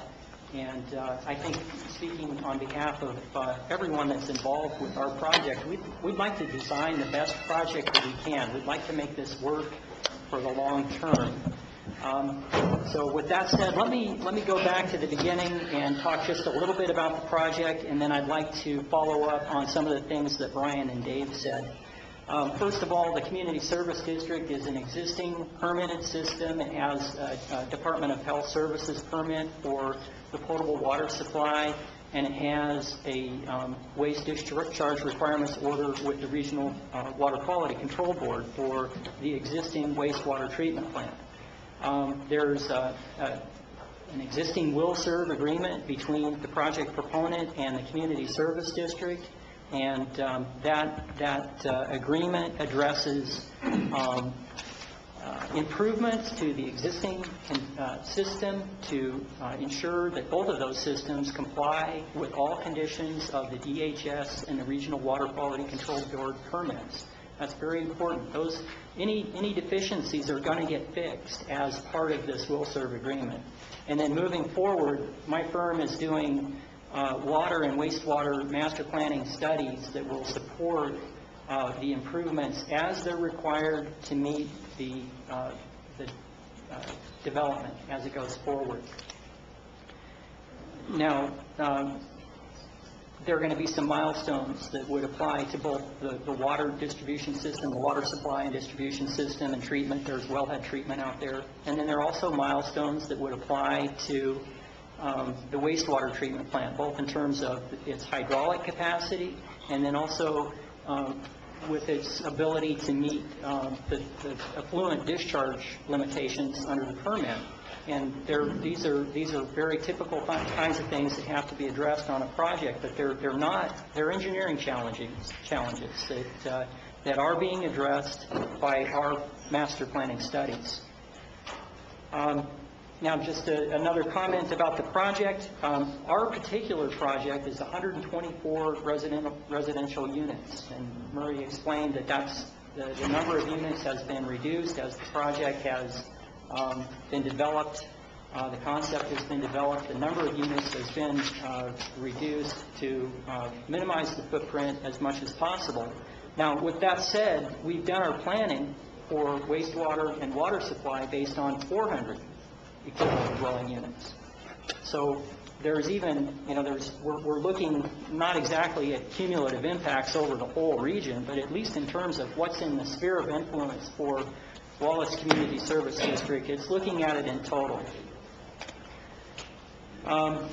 There have been some issues over the unit demand factors that we've used in the various studies. And let me tell you that, in my opinion, there's only one set of numbers that apply here, and these are the unit demand factors these unit demand factors for water supply are used for designing the system. And the unit demand factors that we're using are the ones that were provided to us by Wallace Community Service District. Any other numbers, we have no basis for it. We've checked with Calaveras County Water District. We have communicated with Joe Spano down at Department of Health Services, and he speculated in a letter to the Planning Department, I believe it was to Mr. Selman, that the average day demands might have been as high as 750 GPM, more or less. I don't remember the exact number. But the fact of the matter is there's only been one demand study to assess what those unit demand factors are, and that was done by a firm named Ecologic, and they were hired by the Community Service District. They completed their study back in 2006, and I don't believe Mr. Spano was aware of that study when he wrote his letter. We have, after reviewing the Ecologic report, which again looks at the historical demands within the Community Service District, we checked with Calaveras County Water District, and in my opinion, the numbers that the district has adopted are quite consistent with the regional planning numbers that Calaveras County Water District is using, and I can cite those numbers for you. They use an average day demand of 750 gallons per day per residential unit for elevations below 3,000 feet, and for areas above 3,000 feet, they use 500 gallons per day per residential unit. But when we talk to their operators, they say that it's really more like 500 everywhere. All right, and then another comment on those numbers is that those are planning numbers. Those are countywide planning numbers that are used generically. We have a project area-specific demand analysis that tells us what our numbers are, and specifically those are 520 GPD per unit for an average day demand, and 1,670 GPD per unit for a maximum day demand. And those are purely part of the design basis for the water infrastructure. And I think you'll notice that maximum day demand is actually higher than what Calaveras County Water District uses. And I want to emphasize that just a little bit before we get to the main points here, which is really the sustainability of all of this. But there's an important aspect of the unit demand factors, and that is that this whole engineering analysis of the water demands is important from the standpoint of how that infrastructure is going to function in the future, how are the maximum day demands going to be met on that hottest July day, and how are the fire flows going to be met. And that's all being considered. Not only is there groundwater, as Brian mentioned, there's also storage here. So they're big storage tanks. I can't remember the exact number, but it's something like 225,000 gallons right now. That'll be increased as the project moves forward. And the booster pumping capability will also be increased, as would be typically done in this kind of a standard water resources engineering analysis. We'd look at the booster pumping capability, that we get the water out of those tanks and into the distribution system for meeting the fire flow needs and the maximum day needs and the peaking needs. So going on now to the aquifer sustainability, Brian has done great work, and I really commend him, and I would really urge you all to try to support continued development of this GIS. I think Brian's got some great ideas on how to use this and expand the utility of this GIS system in the planning kind of an environment. I think it can be very effective in assessing what projects can go forward on groundwater and which ones can't. I do want to point out that there's another map that I'm not sure that it's in your package. It's a map that Brian produced, and it's called Well Yield and Water Availability. And it's essentially the same information that he's presented on the map that I think is in your package, but it's organized in a slightly different way. It's colorized by section. So I'm talking about the township range section on a USGS topographic map. So the colors come up as little squares. And there are 3 squares right on the south shore of Comanche Reservoir that are about the highest yield of any wells in the county. And those, according to the GIS, are between 100 and eyes aren't so good, but I think it says 600 GPM. I'm not sure about that, Brian. And there are reasons for that. There are physical reasons for why those 3 sections have such a high yield. One is that it's in this Valley Springs Formation, which is a porous media. It yields water. And this is the thickest part of that formation in the entire county. But the other factor here is that there's a major recharge source right next to this site. So as trite as it may seem, location is everything with this project. The reason that these wells they have capacity. I mean, you can pump them at 200 GPM. We know that because they have been pumped at that rate. But will they be sustainable? Well, nobody can answer that. Nobody can guarantee that. But if you look at the setting here, there is recharge that's very likely coming out of Comanche Reservoir and sustaining the yield of those wells year in, year out. The Wallace Community Service District is a stakeholder in the Calaveras County Water District Groundwater Management Plan. They have, over the years, they've got various grants over the years. So in the early 2000s, they got grant funding to develop a groundwater management plan, which they have produced, and they've done the hydrogeologic studies that form the basis of that plan, but they've never adopted it. And following up on what Dave said earlier, I'm a strong proponent of groundwater management, and I would like to see basin management objectives. That's the terminology that would be used in a groundwater management plan. I'd like to see basin management objectives developed specifically for the sphere of influence of Wallace Community Service District, and we do the monitoring. We went out, Ed Pattison and David Edwards of the Wallace Community Service District and I went out last week, and we deployed 3 groundwater level data loggers in 2 monitoring wells and 1 supply well within Wallace Community Service District.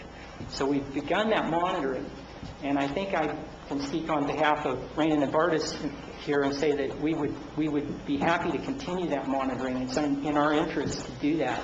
We want to know what's going on with the water levels, and we want to be able to manage the groundwater in this area. Long term, what's going to happen here? Well, again, trying to view this in a way that gets us to the best project that we can do, you might think, well, if this is a piecemeal kind of a thing, we could be throwing money away by spending money on infrastructure now when we could do regional planning and have some kind of a regional solution. Well, that there's a timing issue, clearly in that. But then another aspect of it is that when a regional solution comes in, it's going to be surface water. We all know that, and it's going to exercise the county's area of origin rights, but it's probably going to be a conjunctive use program, or you might even say integrated water resources type of an approach, where surface water, groundwater, and recycled water are all used together. And what better way to start that by having some wells in your best yield part of your aquifer from the get-go. They're paid for, they just get connected into a regional surface water distribution system when that becomes available. So it can all still work. The immediate project with 124 units, it can go forward on groundwater now, but that's not money that's being thrown away, because those wells can be the conjunctive use component, or the groundwater component of a conjunctive use program in the future. Rainin and Bartis, some time ago, has put in writing that they would be willing to put money up for surface water supply, and I'm talking about the Comanche South water treatment plant. Now, that hasn't come to fruition. This project can still go forward on groundwater, but if at some point in the future one of these surface projects could be made available, then we can revisit that. Speaking of the South Comanche water treatment plant, that's one that you couldn't do it without groundwater, because the yield is not there in the driest years. So you have to have a groundwater supply in order to do that project, because there will be zero water. At least I believe that's true in the drier hydrologic conditions, and you have to go over to groundwater. So there's a benefit for using the groundwater. One last point here. Groundwater level monitoring, the data, if you look at it from the standpoint of the region, yeah, the groundwater levels are declining, the basin is in overdraft. But when you see that in writing, what's being discussed is mostly San Joaquin County. Now that has a trickle-down effect, or a pull-down effect, I guess you'd say, across the county line. The groundwater doesn't know there's a boundary there.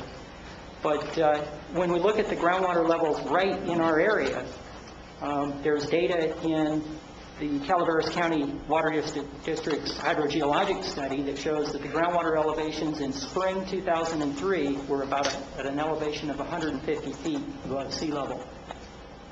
Based on the monitoring that we've started last week, that's where they still are. And we're talking about now, not only is it a couple years down the road, 4 years down the road, but we're also talking about a summertime condition, where there is no precipitation recharge, there's no rainfall, and yet the groundwater elevations are about what they were in the spring of 2003, when typically there's an annual cycle. Well, there virtually is always an annual cycle in groundwater levels in California, anywhere I've ever worked, and you'll see a peak elevation in April or May, and you'll see a minimum elevation in September or October, and it just fluctuates like that due to the precipitation cycles and the way we use groundwater for supply and for irrigation.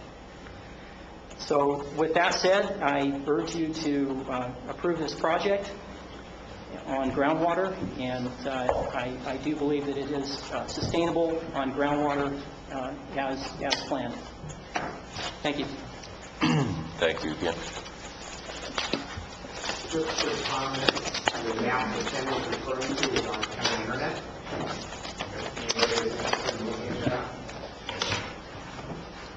Thank you, Brent.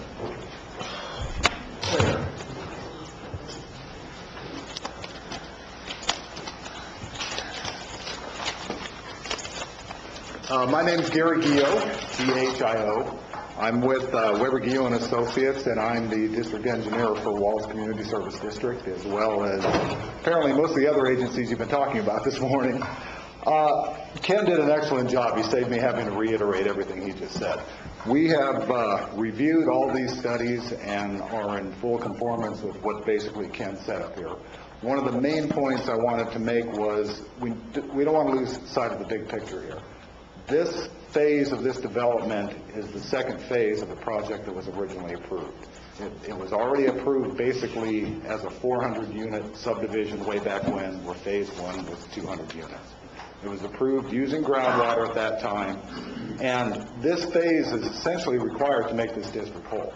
They can continue functioning with only the number of connections they have out there. Again, we're talking back to the economies of scale like you brought up this morning, Tom. So I just want to make sure everybody realizes this is basically a continuation of something that was planned previously. It's not a whole new development just thrown out there without any thought in the past or in the present. Ken made a lot of good points, which I was going to stand up here and make, and now I don't have to, so you guys can get to the 2:30 meeting, and I can get to my 1 o'clock meeting. But I just wanted to reiterate, this has been examined every which way you can. I've dealt with, I don't know how many developers over the years. Rainin and Bardis has done everything they've been requested to do.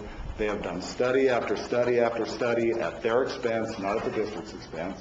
So in my mind, they're a very top-notch developer. I want to make sure everybody understands I'm saying that also. The only other, I lost my train of thought here. The other issue, Tom, you continue bringing up the surface water versus the groundwater. As you know, I'm engineer for agencies that do both. And at the point in time you're at right now, you've been shown that there's plenty of adequate groundwater there. I agree, long-term surface water has to be included in the equation. Wallace Community Service District has entered into the agreement with CCWD to do the regional study. They are fully aware that this is not a long-term solution staying on groundwater. So there is a commitment from the Community Service District to go down the path you're talking about. So that's basically all I wanted to say, and thank you for your time. Thank you, Gary.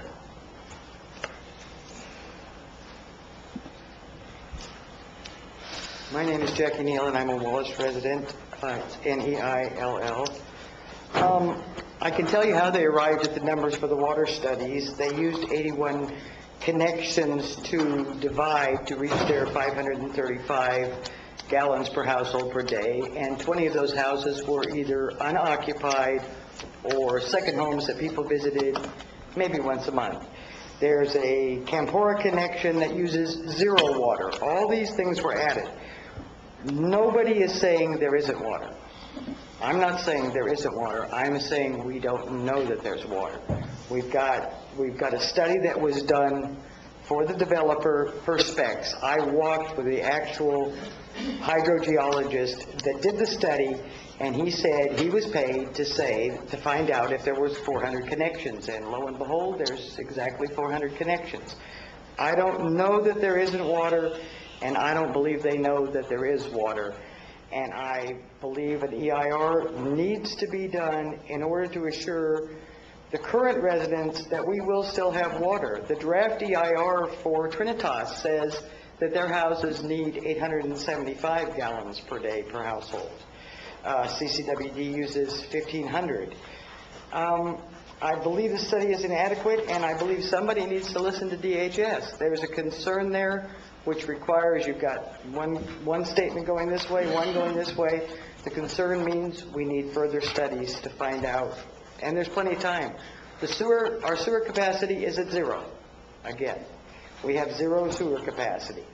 The build up to make this sewer supply these people will take 2 years. There's no design, there's no permit, there's nothing's in place yet.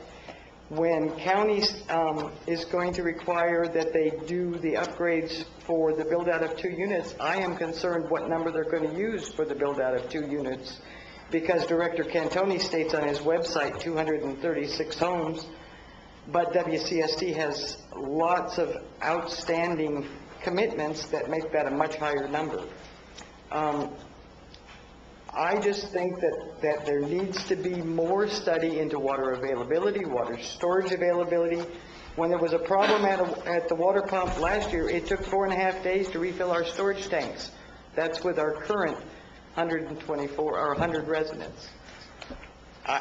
The capacity isn't there to treat the water at the moment. I think there needs to be an entirely different look at what's really going to happen here, and at the time frame that it's going to happen. Thank you. Thank you, Ms. Neal.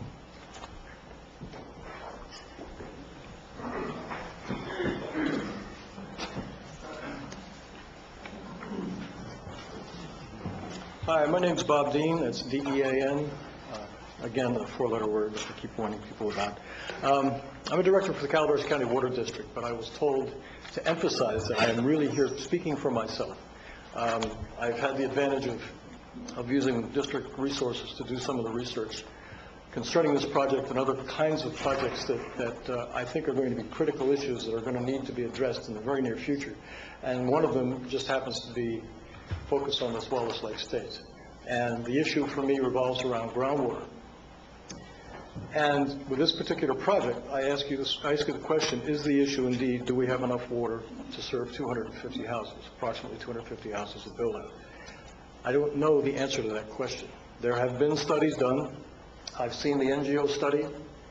I have a copy of the Comanche Valley Springs hydrogeologic assessment that came after the AB 3030 groundwater management plan for the Comanche Valley Springs area, which wasn't referenced in the NGO study, although Mr. Lloyd did mention it today in his comments, and I appreciated that. But the bottom line is there are too many inconsistencies and too many uncertainties to blithely go ahead and address the fact that we can build without any concern another 125 houses.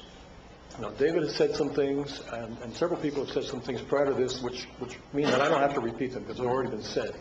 But for me, the bottom line is if this project is to be approved and go through, and I have to confess that the precedent has been established for what I perceive to be the footprint for development in that part of the county. That doesn't oppose that. I'm not opposed to that. But there are demonstrated inconsistencies in water supplies between the two studies that I think need to be addressed.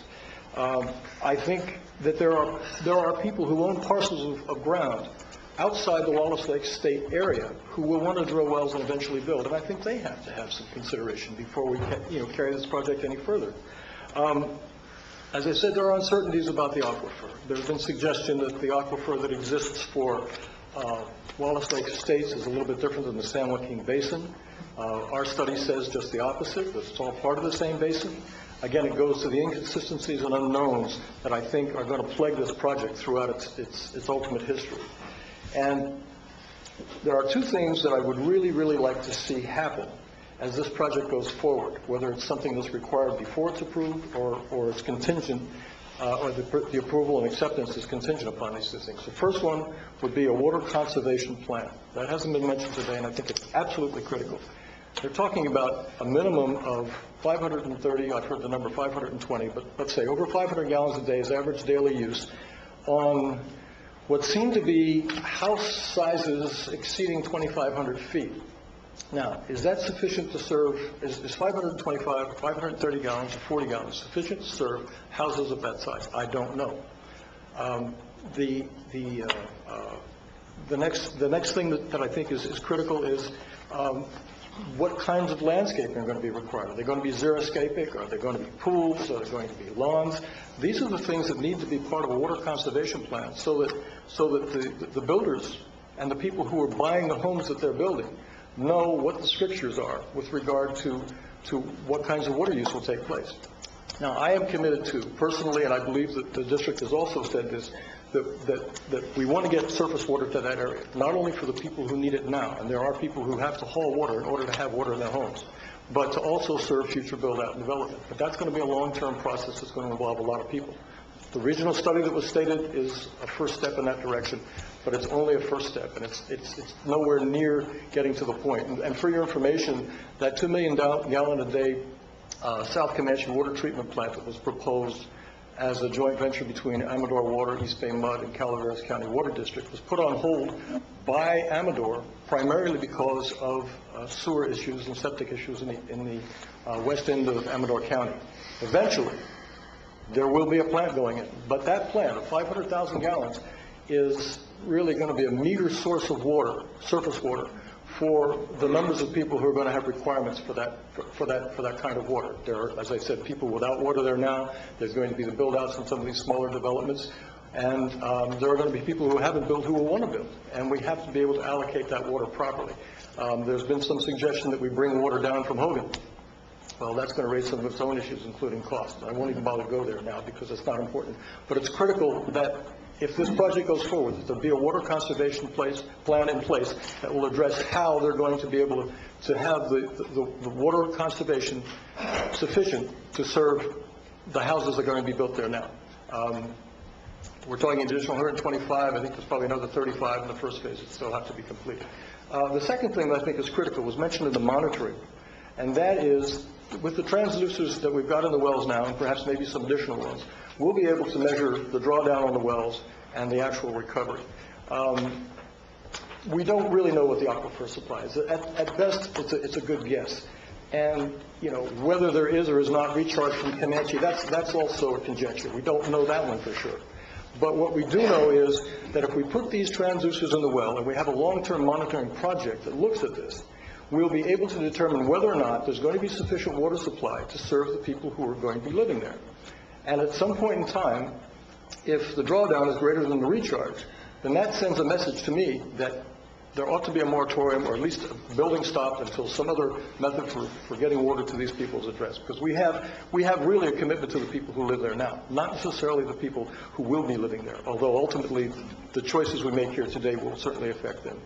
But those are two things that are absolutely critical. The third thing is, I would love to see a commitment on the part of the developer to go after forming an assessment district to set aside money not only for monitoring, but also to set aside some money so that when surface water capabilities are closer to a reality, we've got some money to spend on completing this process. I don't think there's anything else I need to talk about. I've probably taken too much time now. Thanks. For any other questions? I have a couple of questions. Sure. Bob, my understanding, this is all part of, as you said, the San Joaquin Water Basin. Maps that I've seen suggest that it is, yes. Okay. Then how come we have some people down there that have no water at all and are trucking water in to their homes? And then we have like Trinitas, where they've drilled a big well to water the golf course, and yet the wells that go with the houses around the golf course are going dry, apparently, from the emails we're getting. What is, if it's one basin, you would think everybody would lower their wells to the same level and they'd all sort of get water. And then if they didn't get water, they'd all have to lower it another 20 feet or 30 well, feet. some of that's going on, but I think when you talk about a basin, it's not like we're looking at the lake of a reservoir. Hydrology suggests that there's going to be cones of depression that will draw water from a certain area, and ultimately you're going to get flow all through this thing, but it might take several years. And also the basin, the San Joaquin Basin, the limits of that basin are defined as being in western Calaveras County, and if it's like a shoreline, it could be weaving in and out. Somebody has suggested perhaps that Trinitas has gotten such a great yield on their water by virtue of the fact that they've been able to sink their wells into one of these I don't know if it's real or not, I call them mythical tertiary stream beds that exist throughout the county. Some wells, as you know, produce tremendous amounts of water and some don't. But I think that goes to the problem that I was talking about. We just don't know. I'm not entirely sure that we'll ever really know, but I think we can get some degrees of certainty that are greater than they are right now. Well, that brings me to sort of my last question, and that is, I think we need, I'm with you, I think we need to reserve financial capacity to put in a surface water system at a later date. And if we keep letting all the horses out of the barn, there's not enough horses left to carry the burden, the financial burden of a surface water system. And it almost seems to me, to follow through on your comment, that we should take a look at that area and say anybody that's going to sink a well needs to set aside some money for surface water. There's a lot of wisdom in that. Because at some point we need to get surface water down there. Now, if we're not going to do it now, usually we do it when we get a major developer in and say, okay, we want you to fund it. Maybe this isn't major enough. We're talking 100 and something units here. We're not talking 2,000 units. This isn't. I agree. It's a matter of process. It seems like we're historically always kind of behind the wave. If this is a surfing thing, we want to get in front of the wave so we can at least gather some momentum and move someplace. The question for staff will be is how are we legally able to require a financial set aside for surface water in the future? Well, I can't answer that because I'm not an attorney. Staff will have to answer. But I would say that you are the governing body of Calaveras County, and your responsibilities go to land use. And if you say, listen, we're really concerned about water supplies down in this area and whatever other infrastructure issues you may have, and these are the things we want you to do in order for us to complete the project, I would think that you could do that. But I just don't have that information. I'm not an attorney. Thank you, Bob. One more. Oh, I'm sorry. Director Dean, or Citizen Dean. Citizen Dean, thank you. Excuse me. You made reference to this NGO water study, and I think Mr. Loy also made reference to this thing. And I don't know, I kind of get the impression that we're really trying to dissect this thing excessively. I read this, and it looks very much to me like that it's describing a situation where they're pulling down and monitoring very scientifically the drawdown. They're creating this cone of depression and measuring how much it's drawing down adjacent wells very scientifically. They shut off the pump, and within a very short period of time, everything comes back up to the static level. They've even given a factor of they've calculated what that represents, the fact that it came back up so quickly, about how much the infill or the rate of recharge is. Tell me where I'm wrong here. Well, you're not. It's a good argument. You've got 200 houses that have been there for, not all in the beginning, but for the better part of 20 years. We've got about 80 houses, actually. 80 houses, okay, but nonetheless, these 80 houses have been drawing on this aquifer for those 80 years. Mr. Loy said that back in those days, in the beginning, the water level above sea level, the groundwater level was 150 feet above sea level. It was then, it is now. I would love to be able to buy into this argument that we're depleting that source of water, but I don't see it. Well, there again, it goes to the unknowns and the inconsistencies. These were measurements were taken in a wet year. We haven't done the measurements that I'm aware of back in the early 90s when there was some significant drawdowns on the aquifers of all of these areas. And I'm trying to preach prudence in this case. I think caution is really the best direction that we can take when we approve these projects. I don't want to see people dependent upon a groundwater source dry up during a dry year. That may be the reality, but I don't want to see that. And if we can take measures now to address that issue for some point in time in the future, I think that's just a little bit of wisdom on our part. Okay. I attended a recent presentation by the general manager of Valley Springs Water District, and I was quite surprised to learn that they have 500 customers that they're supplying, have been for years, on one well that has a production capacity of 150 gallons a minute. Well, that's, that's pushing it a little bit. I know, but nonetheless, that they're doing it, and granted, they have the ability downtimes too. Yeah, but they have their ability to turn the valve on and get raw water from you. Right. But I've done several calculations here that on this particular project, if you assume the 250 homes at a peak demand at 1,500 gallons a day, that's 375,000 gallons a day. Divide that by 24, that's 15,000 gallons per hour. That could be supplied with a pump that would pump constantly, of course, of 260 gallons per minute. One pump. We've got evidence in here that they have several pumps, each that could go 150 or so each. But that's a peak hours, or peak demand. I don't know how many days per year. You certainly wouldn't design a system for water supply any differently than you would for road use. That you don't design your roads to take care of the worst case scenario. You keep it in mind, of course, but if you go the average, the same 520 gallons, if we all, some people have said that's too low, some people have said too high, but more people than not, they said that 520 is the average, times 250 houses, 130,000 gallons. That's 5,000 gallons a day or 90 gallons per minute, pumping continuously. Tell me what's wrong with my analysis here. I think your numbers are fine, and I don't have any disagreement with it, except that there are a lot of gremlins floating around, if you allow me to use that term, that need to be taken into consideration when we do these kinds of build-outs. And that 530 gallons on your calculation is fine for your average daily use, but that doesn't address summertime use.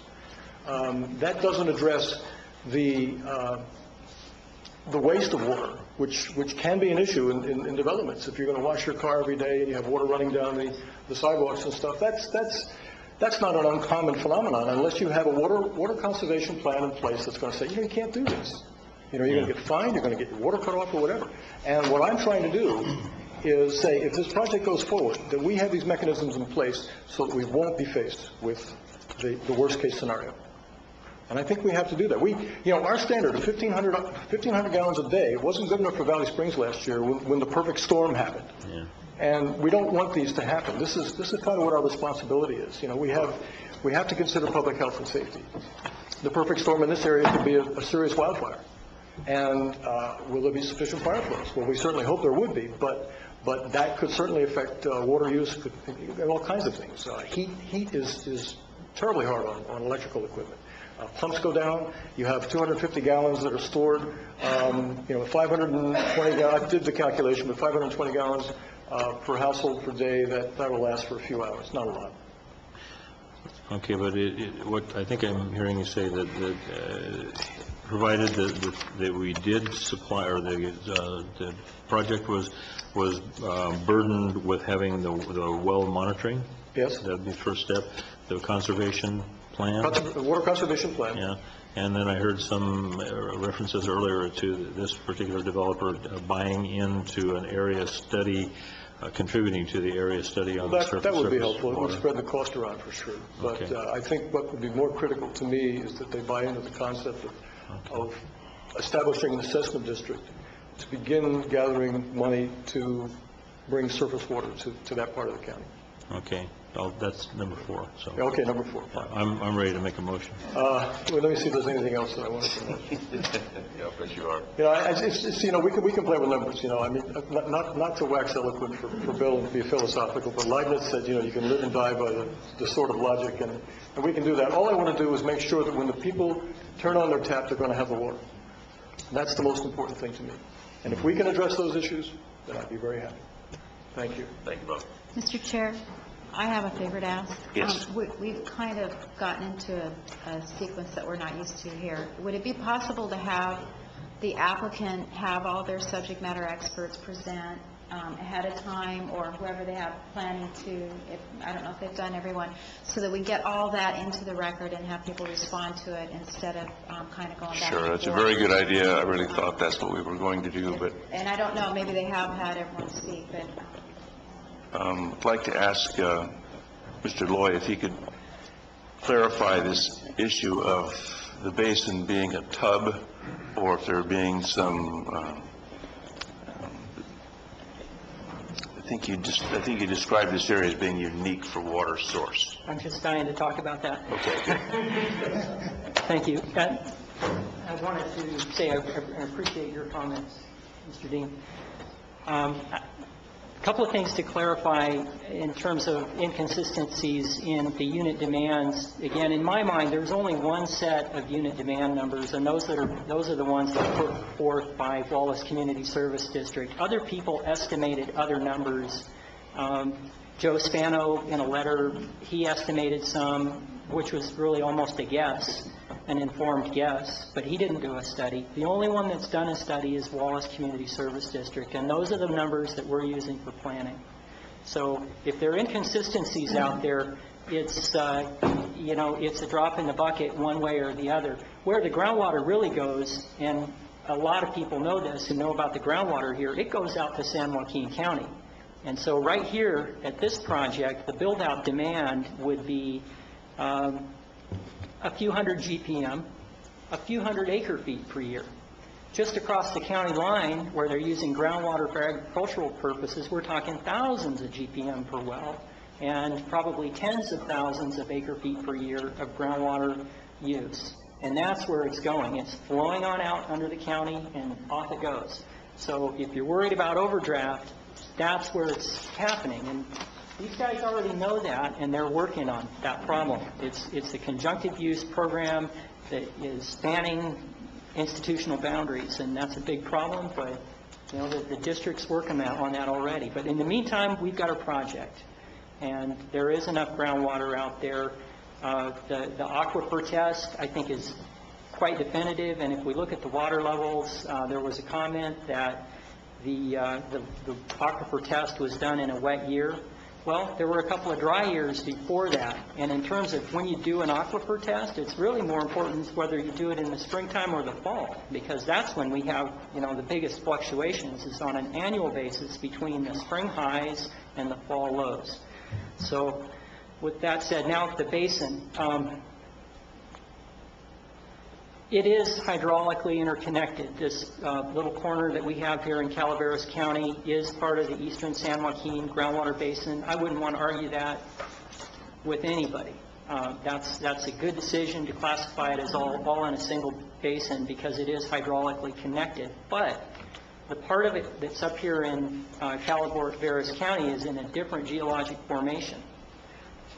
So even though that formation is in communication with the geologic formations that comprise the San Joaquin County part of the basin, the permeabilities are different. So it's less permeable, it transmits water at a slower rate. So that's the big difference. And that has some technical implications on how the drawdown propagates out. So when you pump a well and you have low permeability, the drawdown cone is very steep and relatively deep.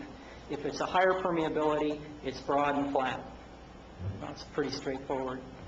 And then the comment on the golf course, I think somebody mentioned, if you tap one of those tertiary channels, that's where they did the placer gold mining too. I think a number of people know about those. You get a lot of water. But, you know, I don't think we're experiencing any drawdown. There's a golf course, about 6 miles south, where they're pumping a lot of groundwater, and they have been for some time. But that, if we look at the 2003 water levels versus the water levels today at Wallace Community Service District, we don't see any substantial change. Thank you very much. Long-winded answer. Thank you. Okay. Are there any other folks that are going to speak in behalf of the applicant today that have initial comments?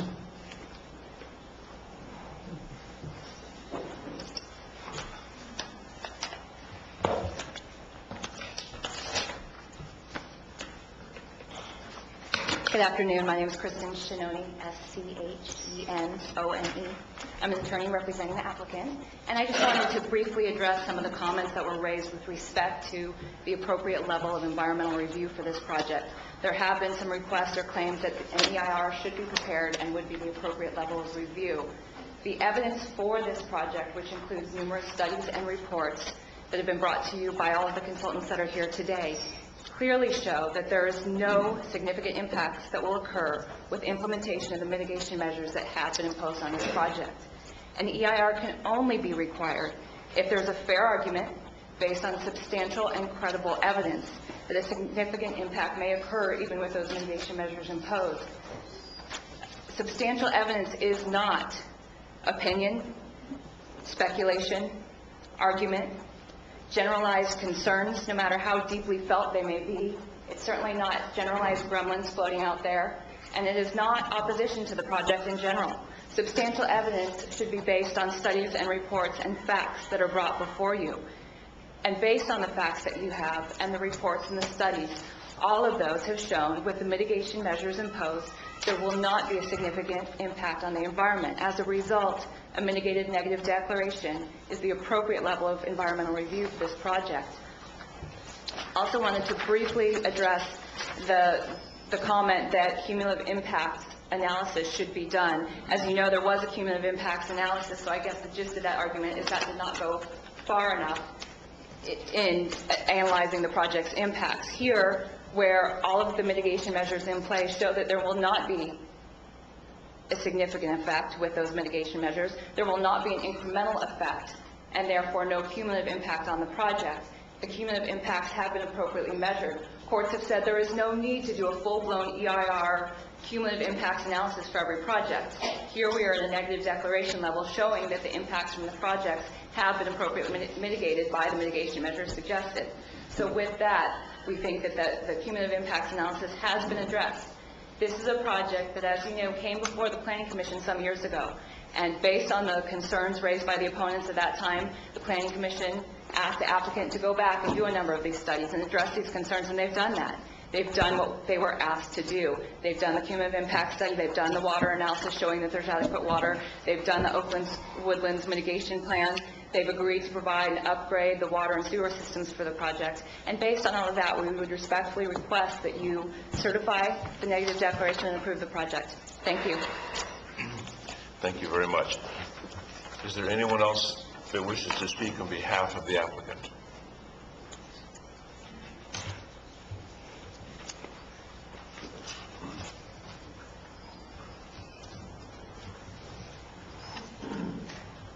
Hi, my name is Craig Selmerich. I'm a senior aquatic ecologist with Ecor Consulting. I've been responsible for doing the aquatic CTS surveys that were conducted. Excuse me, could you spell your last name for the clerk, please? That's S-E-L-T-E-N-R-I-C-H. First name's Craig. Just wanted to address some of the comments made by Mr. Hofstra from CSERT.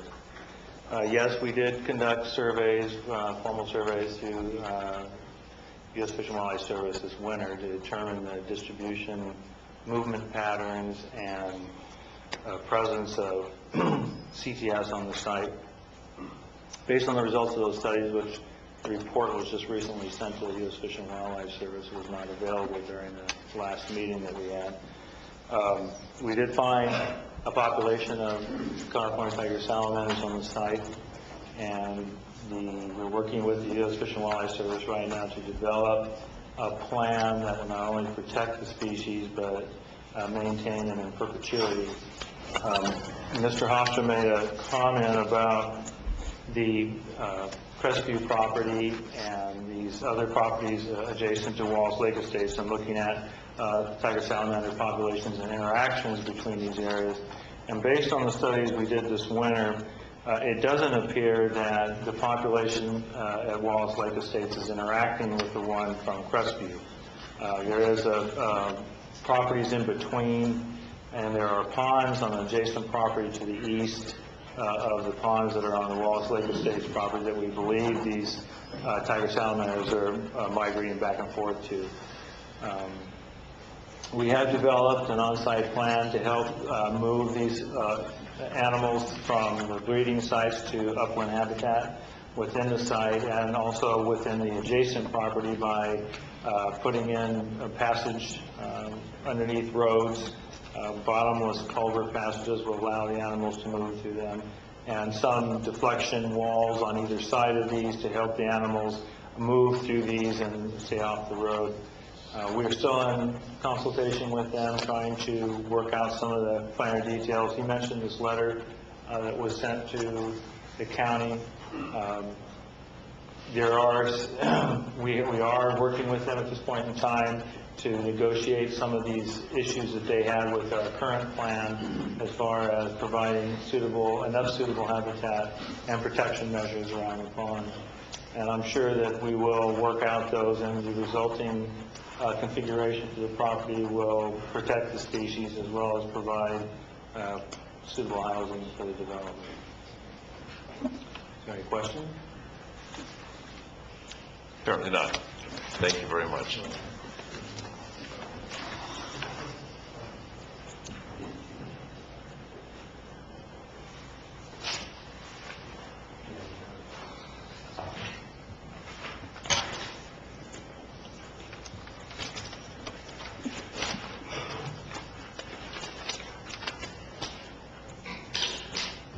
Good afternoon. My name is Terry Strange, S-T-R-A-N-G-E.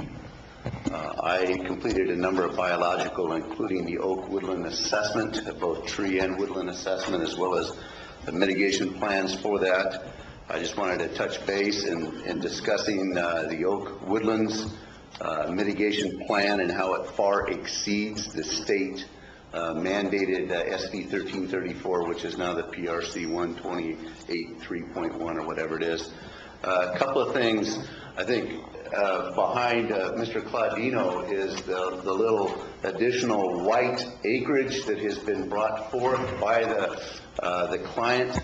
And in that site alone, by establishing this conservation area in a conservation easement will in itself will mitigate for the oak woodland impacts because of the similar habitats that you find in the project site, and compare that to this area that's been set aside. But in addition to that, there are a number of other items that the client has brought forward, a lot of it at my insistence, some of it at my arm twisting, because I felt that this project needed to set a standard for development in this county.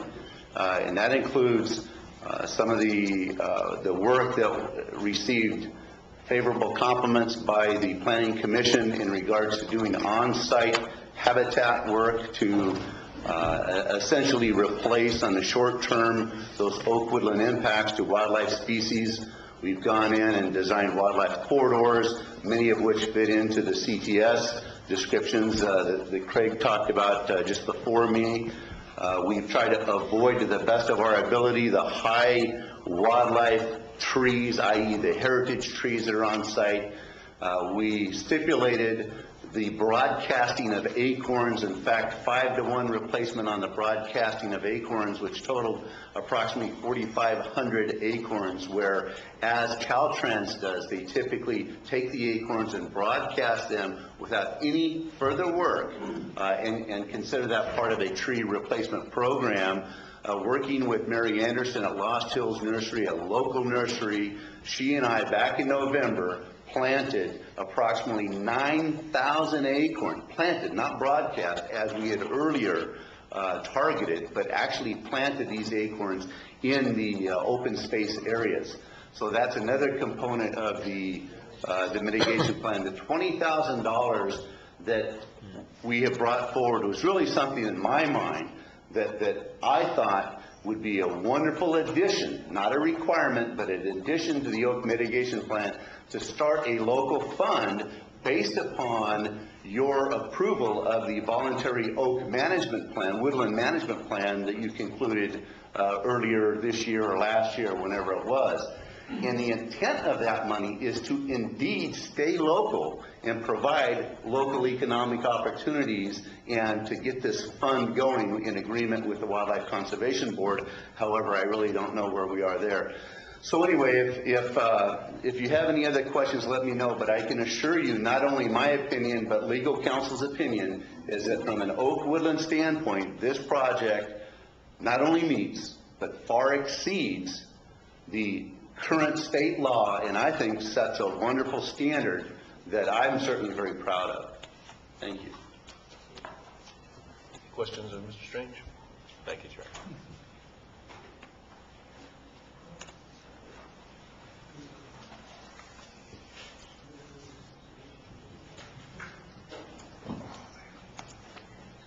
Hello, my name is James Romero. I am the environmental coordinator for Ryan and Bartis. James, could you please spell your last name? Romero. Prior to coming to work for Ryan and Bartis, I worked for the U.S. Environmental Protection Agency, Region 9 in San Francisco. I have 12 years of experience doing permitting and regulatory enforcement work. We have initiated consultation with the Corps of Engineers and with the U.S. Fish and Wildlife Service, Game and Fish, and Regional Water Quality Control Board. We are working with them right now to implement mitigation measures to fully avoid, minimize, and mitigate for the impacts of this project. You have any questions? What does that mean? We're working with the Corps of Engineers to get our 404 permit. As part of getting that 404 permit, we need to demonstrate that 1, we avoided, 2, we minimized, and 3, we mitigated for all direct, indirect, and cumulative impacts. As part of that process, the Corps of Engineers has initiated Section 7 consultation under the Endangered Species Act for impacts to the tiger salamander, red-legged frog, and the fairy shrimp. We have been in that process now for about a year. We're hoping to hopefully have some agreement here within the next few months, and we're proposing 125 acres off-site as our mitigation, plus our on-site avoidance. So, if I understood you correctly, that some time ago in the recent past, you were on the other side of the table. Correct. You're beating the heck out of developers. Is that right? I did permitting and enforcement, so I was on the other side of the table. Okay. Would you consider going to work for the county? I don't think we can afford it. I take the fifth. No, I mean, I've seen, several development projects come in, and I've reviewed mitigation plans, and I've required mitigation plans as part of my enforcement actions. And I think that the mitigation that we put together for this project is more than adequate to offset the impacts to the species. Thank you very much, James. Thank you.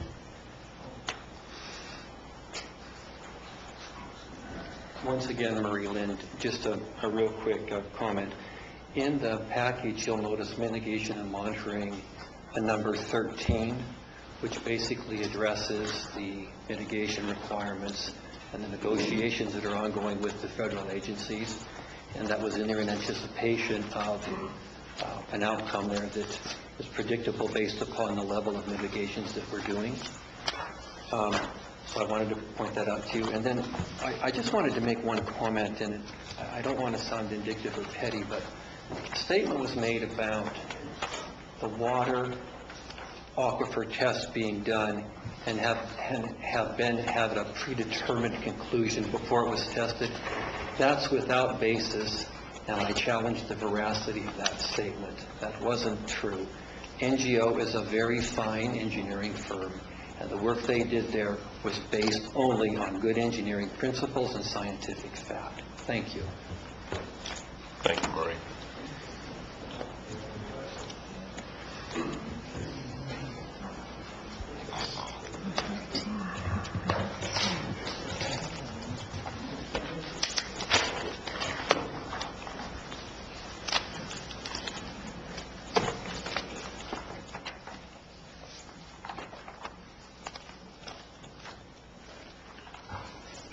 Good afternoon. My name is Chuck Cantoni. I'm president of Wallace Community Services District Board of Directors, and I decided I better stand up and defend this battered and bruised Special Services District. I'm speaking in favor of the project and not part of Ryan and Bartis, obviously. I want to give you a little background. I'm a little bit frustrated because I'm not a politician and I don't think information gets around too well. But when I joined the board a year and a half ago, the board was approving small developments which would increase the number of units that we would serve within our district. And as we did that and the numbers started to grow, we became worried that maybe the standards we were using, which were based just on industry standards or CCWD standards about how much water people use and so on, they might not be correct. So the district triggered a study, which was eventually done by Ecologic, to look at the years 2003, 4, and 5, and to look at the average usage and maximum day demand and so on. Whereas the standards said that you should plan on 500 gallons per day, study showed the average for us was 520. And for maximum day demand, which is how you have to size for the wells, the standards said 2 times the average flow. And our data showed 3.2 times the average flow. So we get, instead of 1,500 gallons per day per user, we get 1,670 gallons per day per user, and that's our standard. And when you have wells, and we need to worry about those maximum day demand, the standard in the industry is to look at the aggregate number of wells and shut off your best producer and then still meet the maximum day demand. And that's in our standards, and that's being required here So when you talk about in some of your calculations, Supervisor Thomas, where you came up with some fairly low numbers, what we look at is maximum day demand. We assume it's going to occur every day in a hot spell, which it did last year for about 4 or 5 days, and we've got to meet that demand and still have water on hand for fire flows, which is the storage issue. So we have on our initiative set these higher standards, and we enforce them when we're talking to developers about what they're going to develop. In terms of the number of units, we're at approximately 100 effective dwelling units now. We call them EDUs. That's what we're servicing, including a few in the town of Wallace. We have committed through will serve agreements to another 60. So we've committed to serve 160 effective dwelling units. Our water system has a capacity, as determined by this reconnaissance study we did, of 185 units. So we're pushing up to 162, actually, is our commitment, against a capacity which our engineers tell is 185. On the sewer side, we have a different problem. In the process of doing the same kind of study, we observed from the data that we had a maximum day sewer flow demand, which people don't normally talk about. But we do. We don't know the cause of it, but we have it. And based on that, we have a sewer capacity right now that takes care of the present users, but will not support the commitments we've made to go to 162 users. So we have started the design study to put in a buffer tank. This is a peak to average flow problem. And we're designing, and we will be building a buffer tank to take care of that problem. That will then let us utilize the design capacity of the plant, which is again in the 185 to 190 effective users. So the district has taken care of this design problem, but we're bounded, and let's use a number, say 185 to 190 users, and that's that. When we came to the Wallace Lake Estates remainder parcel and to the McCullum Oaks parcels, both will serve agreements stipulate that the developer needs to provide capacity. In other words, those will serve agreements recognize that standalone, the district does not support those. And in the conditions that you have in the proposals before you, I believe that it states that the water and sewer capacity improvements need to be made before building permits are issued. And that's a correct way to look at the problem. So now, another number that's been kicked around that shows a little bit of confusion, I think, is with respect to this number of 400 EDUs. Theoretically, if we've committed to 160 and we're looking at 124, that adds up to, let's see, yeah, 124 to 286, I guess it is, capacity. And we could say, well, that's all that the developer needs to put in, is to take care of a capacity of 286. But that doesn't work. First of all, the Water Quality Control Board will not let you fully utilize the sewer capacity. We have in our permit a requirement to predict when we reach 75%, and we do, we've got to have a plan in place on how we're going to improve the capacity. So the district looked at the requirements and said, we need to put a reasonable buffer in here. And the reasonable buffer brought us to a total of 400 units. There are no will serve agreements to fully utilize that. There are no commitments, but it's a safety buffer. If we're going to make improvements to the plants, they need to be done such that there's room for some future growth before you have to make the next round of improvements. In terms of management of the district, we've worked very hard to do the planning within our district. We have a spirit influence, and we have our district boundaries. We had a service review by LAFCO in 2004, and we were gauged on a number of things. One, we did not have a capital improvements plan. We weren't looking ahead as to what our needs might be. Two, we were underfinanced. And so we've worked on those aspects. We have an annual service plan. I'd be glad to get you a copy if you like. This is the second year we've done this. And in this we have a chapter on the expected growth. And we're looking at 15 years trying to guess when developers will come in and what will happen to that space. In that 15 years, we then look at how to expand the water and sewer capabilities to serve that. Now, these are all guesses when you go out 15 years. I think the first year is a very good guess, and the 15th year is a terrible guess. But the point is, we have a plan on how the system can be expanded. It includes the use of wells only up to a certain extent. And beyond that, obviously surface water needs to get into the equation. At the urging of LAFCO and Joe Spano at the DHS, we applied over a year and a half ago through CCWD to join the Comanche South Shore Water Treatment Plant, which would have brought 500,000 gallons per day into the district.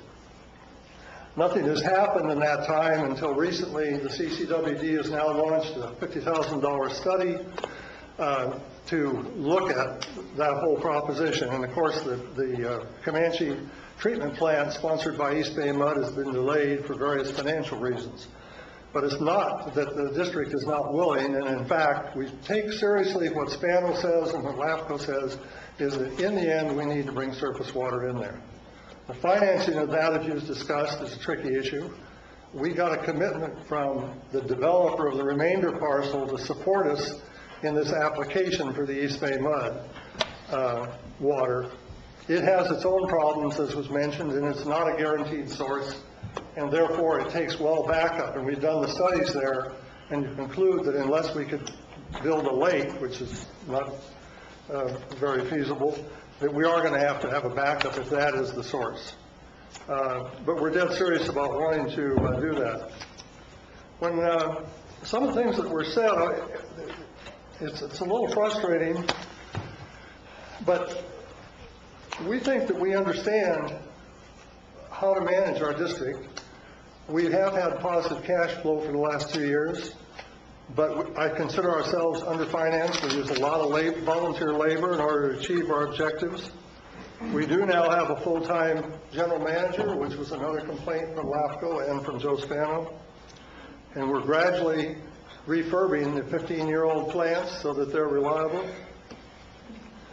We've encouraged and cooperated with the developer on this aquifer study. We've seen previous studies. This was the best one that I've seen in terms of trying to get a handle on it. And we've started our well monitoring program with the help of CCWD and the equipment that they have.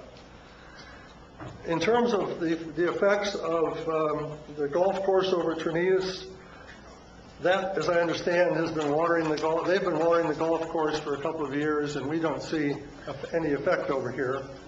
But to give you an example on these drawdowns, we're monitoring well number 1, which is it's about a quarter mile away from our main supply well.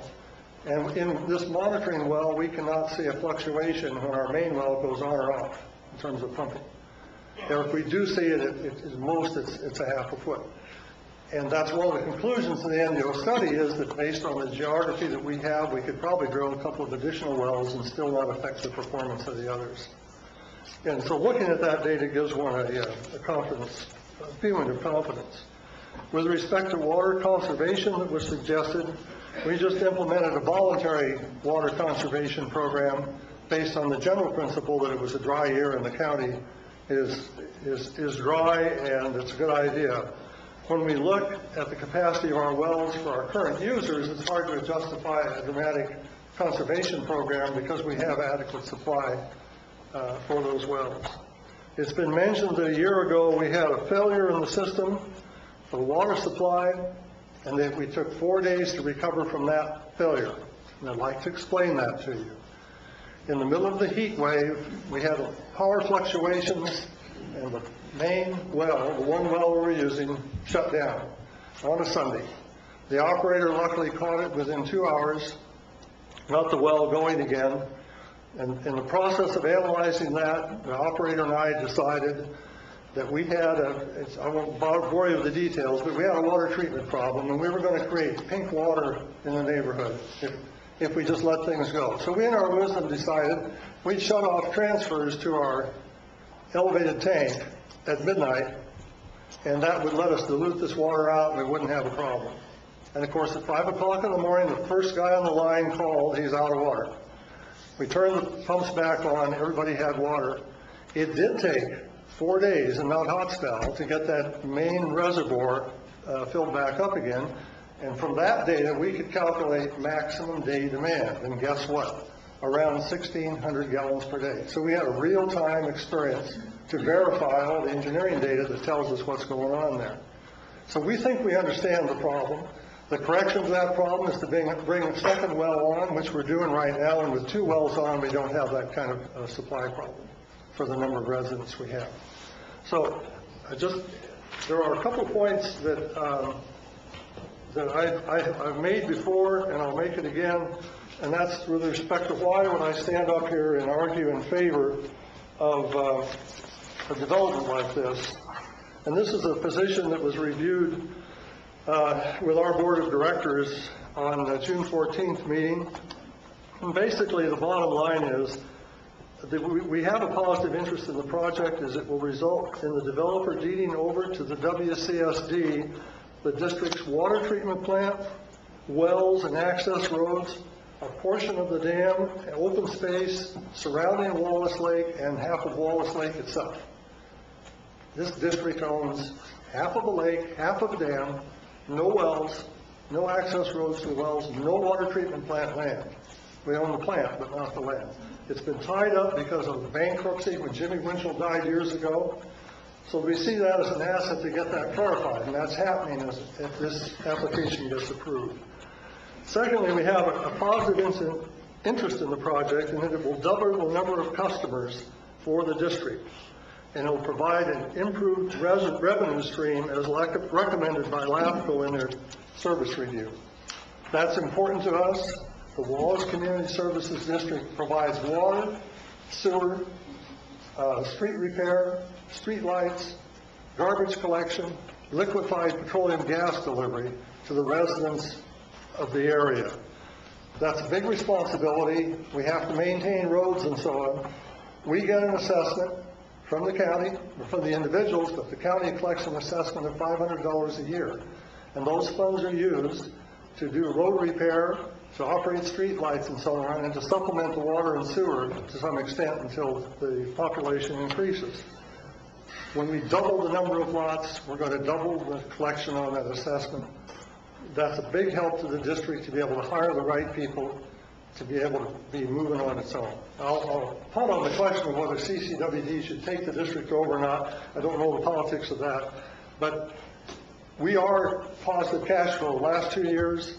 With an increase in the number of customers, this will help, as correctly predicted by LAFCO and by Joe Spano.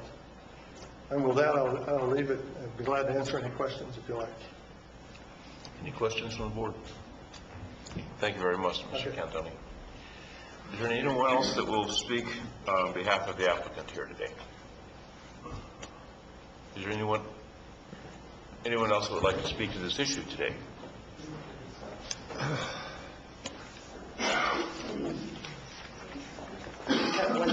I want to clear up that I wasn't disputing the engineering study, only the numbers that were used to arrive at the 400.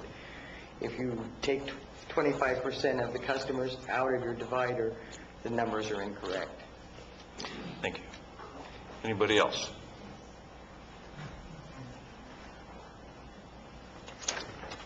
I'll try to make this brief. Colleen Platt with MyValleySprings.com. This is back to cumulative impacts and EIRs. CEQA law requires consideration of cumulative impacts. According to the project's own cumulative impacts or cumulative effects analysis report on page 8, 50% of the area around Wallace has already been developed. The report only studied vegetation, wetlands, and traffic. There was no cumulative impact analysis of the surrounding area water supply, wastewater, water quality, wildlife habitat or endangered species, open space, law enforcement, emergency services, or other important environmental impacts. The NGO report did test the water supply and aquifer underneath the service district area, but that report, of course, did not go to the surrounding area, the impact to nearby wells. And on page 14 of the report, it did discuss the radius of influence from drawdown as being approximately 1,000 feet. Crestview Estates falls into that radius of influence, and you're talking about 35 more wells there. And another quote from the same report on page 14, talking about pumping and drawdown. It does say drawdown to the east may be increased by the thinning and eventual disappearance of the Valley Springs Formation, which is that aquifer that they've been discussing. So there are concerns about surrounding well and impacts. Since that Planning Commission hearing where this did move forward, has been new information and comment letters from both residents, the state, and federal agencies, which you should be considering. You've heard reference the May 23rd letter from the DHS, and there's a lot of disagreements on the water figures and the reports. That seems like substantial evidence. And the June 21st letter from Fish and Wildlife, that's a 3-page letter. They have a lot of concerns about this project and other projects in Calaveras County and the cumulative effects of all these projects that are not being addressed. And that was discussed by previous commenters, so I won't get into that letter, but it should be addressed by the board. And as you can tell, the developer is still working with these agencies to try to hope to have agreement to mitigate the issues. They have not been mitigated yet. There still are issues out there. Land use and planning decisions in western Calaveras County have been made on a project-by-project basis. We don't want to keep this up. We need to be concerned with our water resources and regional impacts. We need baseline information, and we cannot say the cumulative impacts from this project are identified because we don't have that information. There's been serious questions raised. There is substantial evidence that has been brought forward by not just the public, but also state and federal agencies that there could be significant impacts if this project is approved.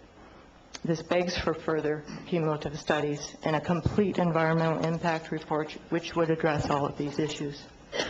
Please give this your serious consideration. Thank you. Thank you, Colleen.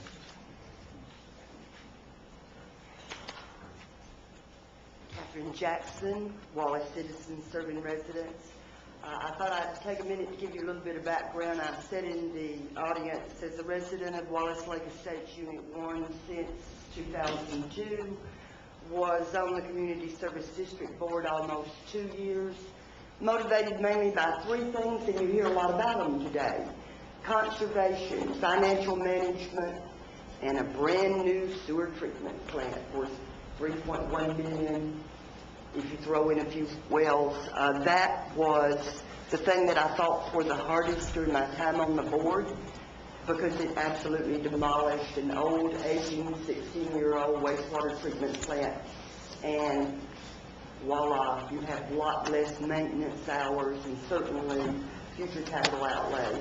So I thought for that, that was not to be, and I think this may be a common story that you hear from project to project, is that you wind up believing that you're going to get all of this new infrastructure in the community.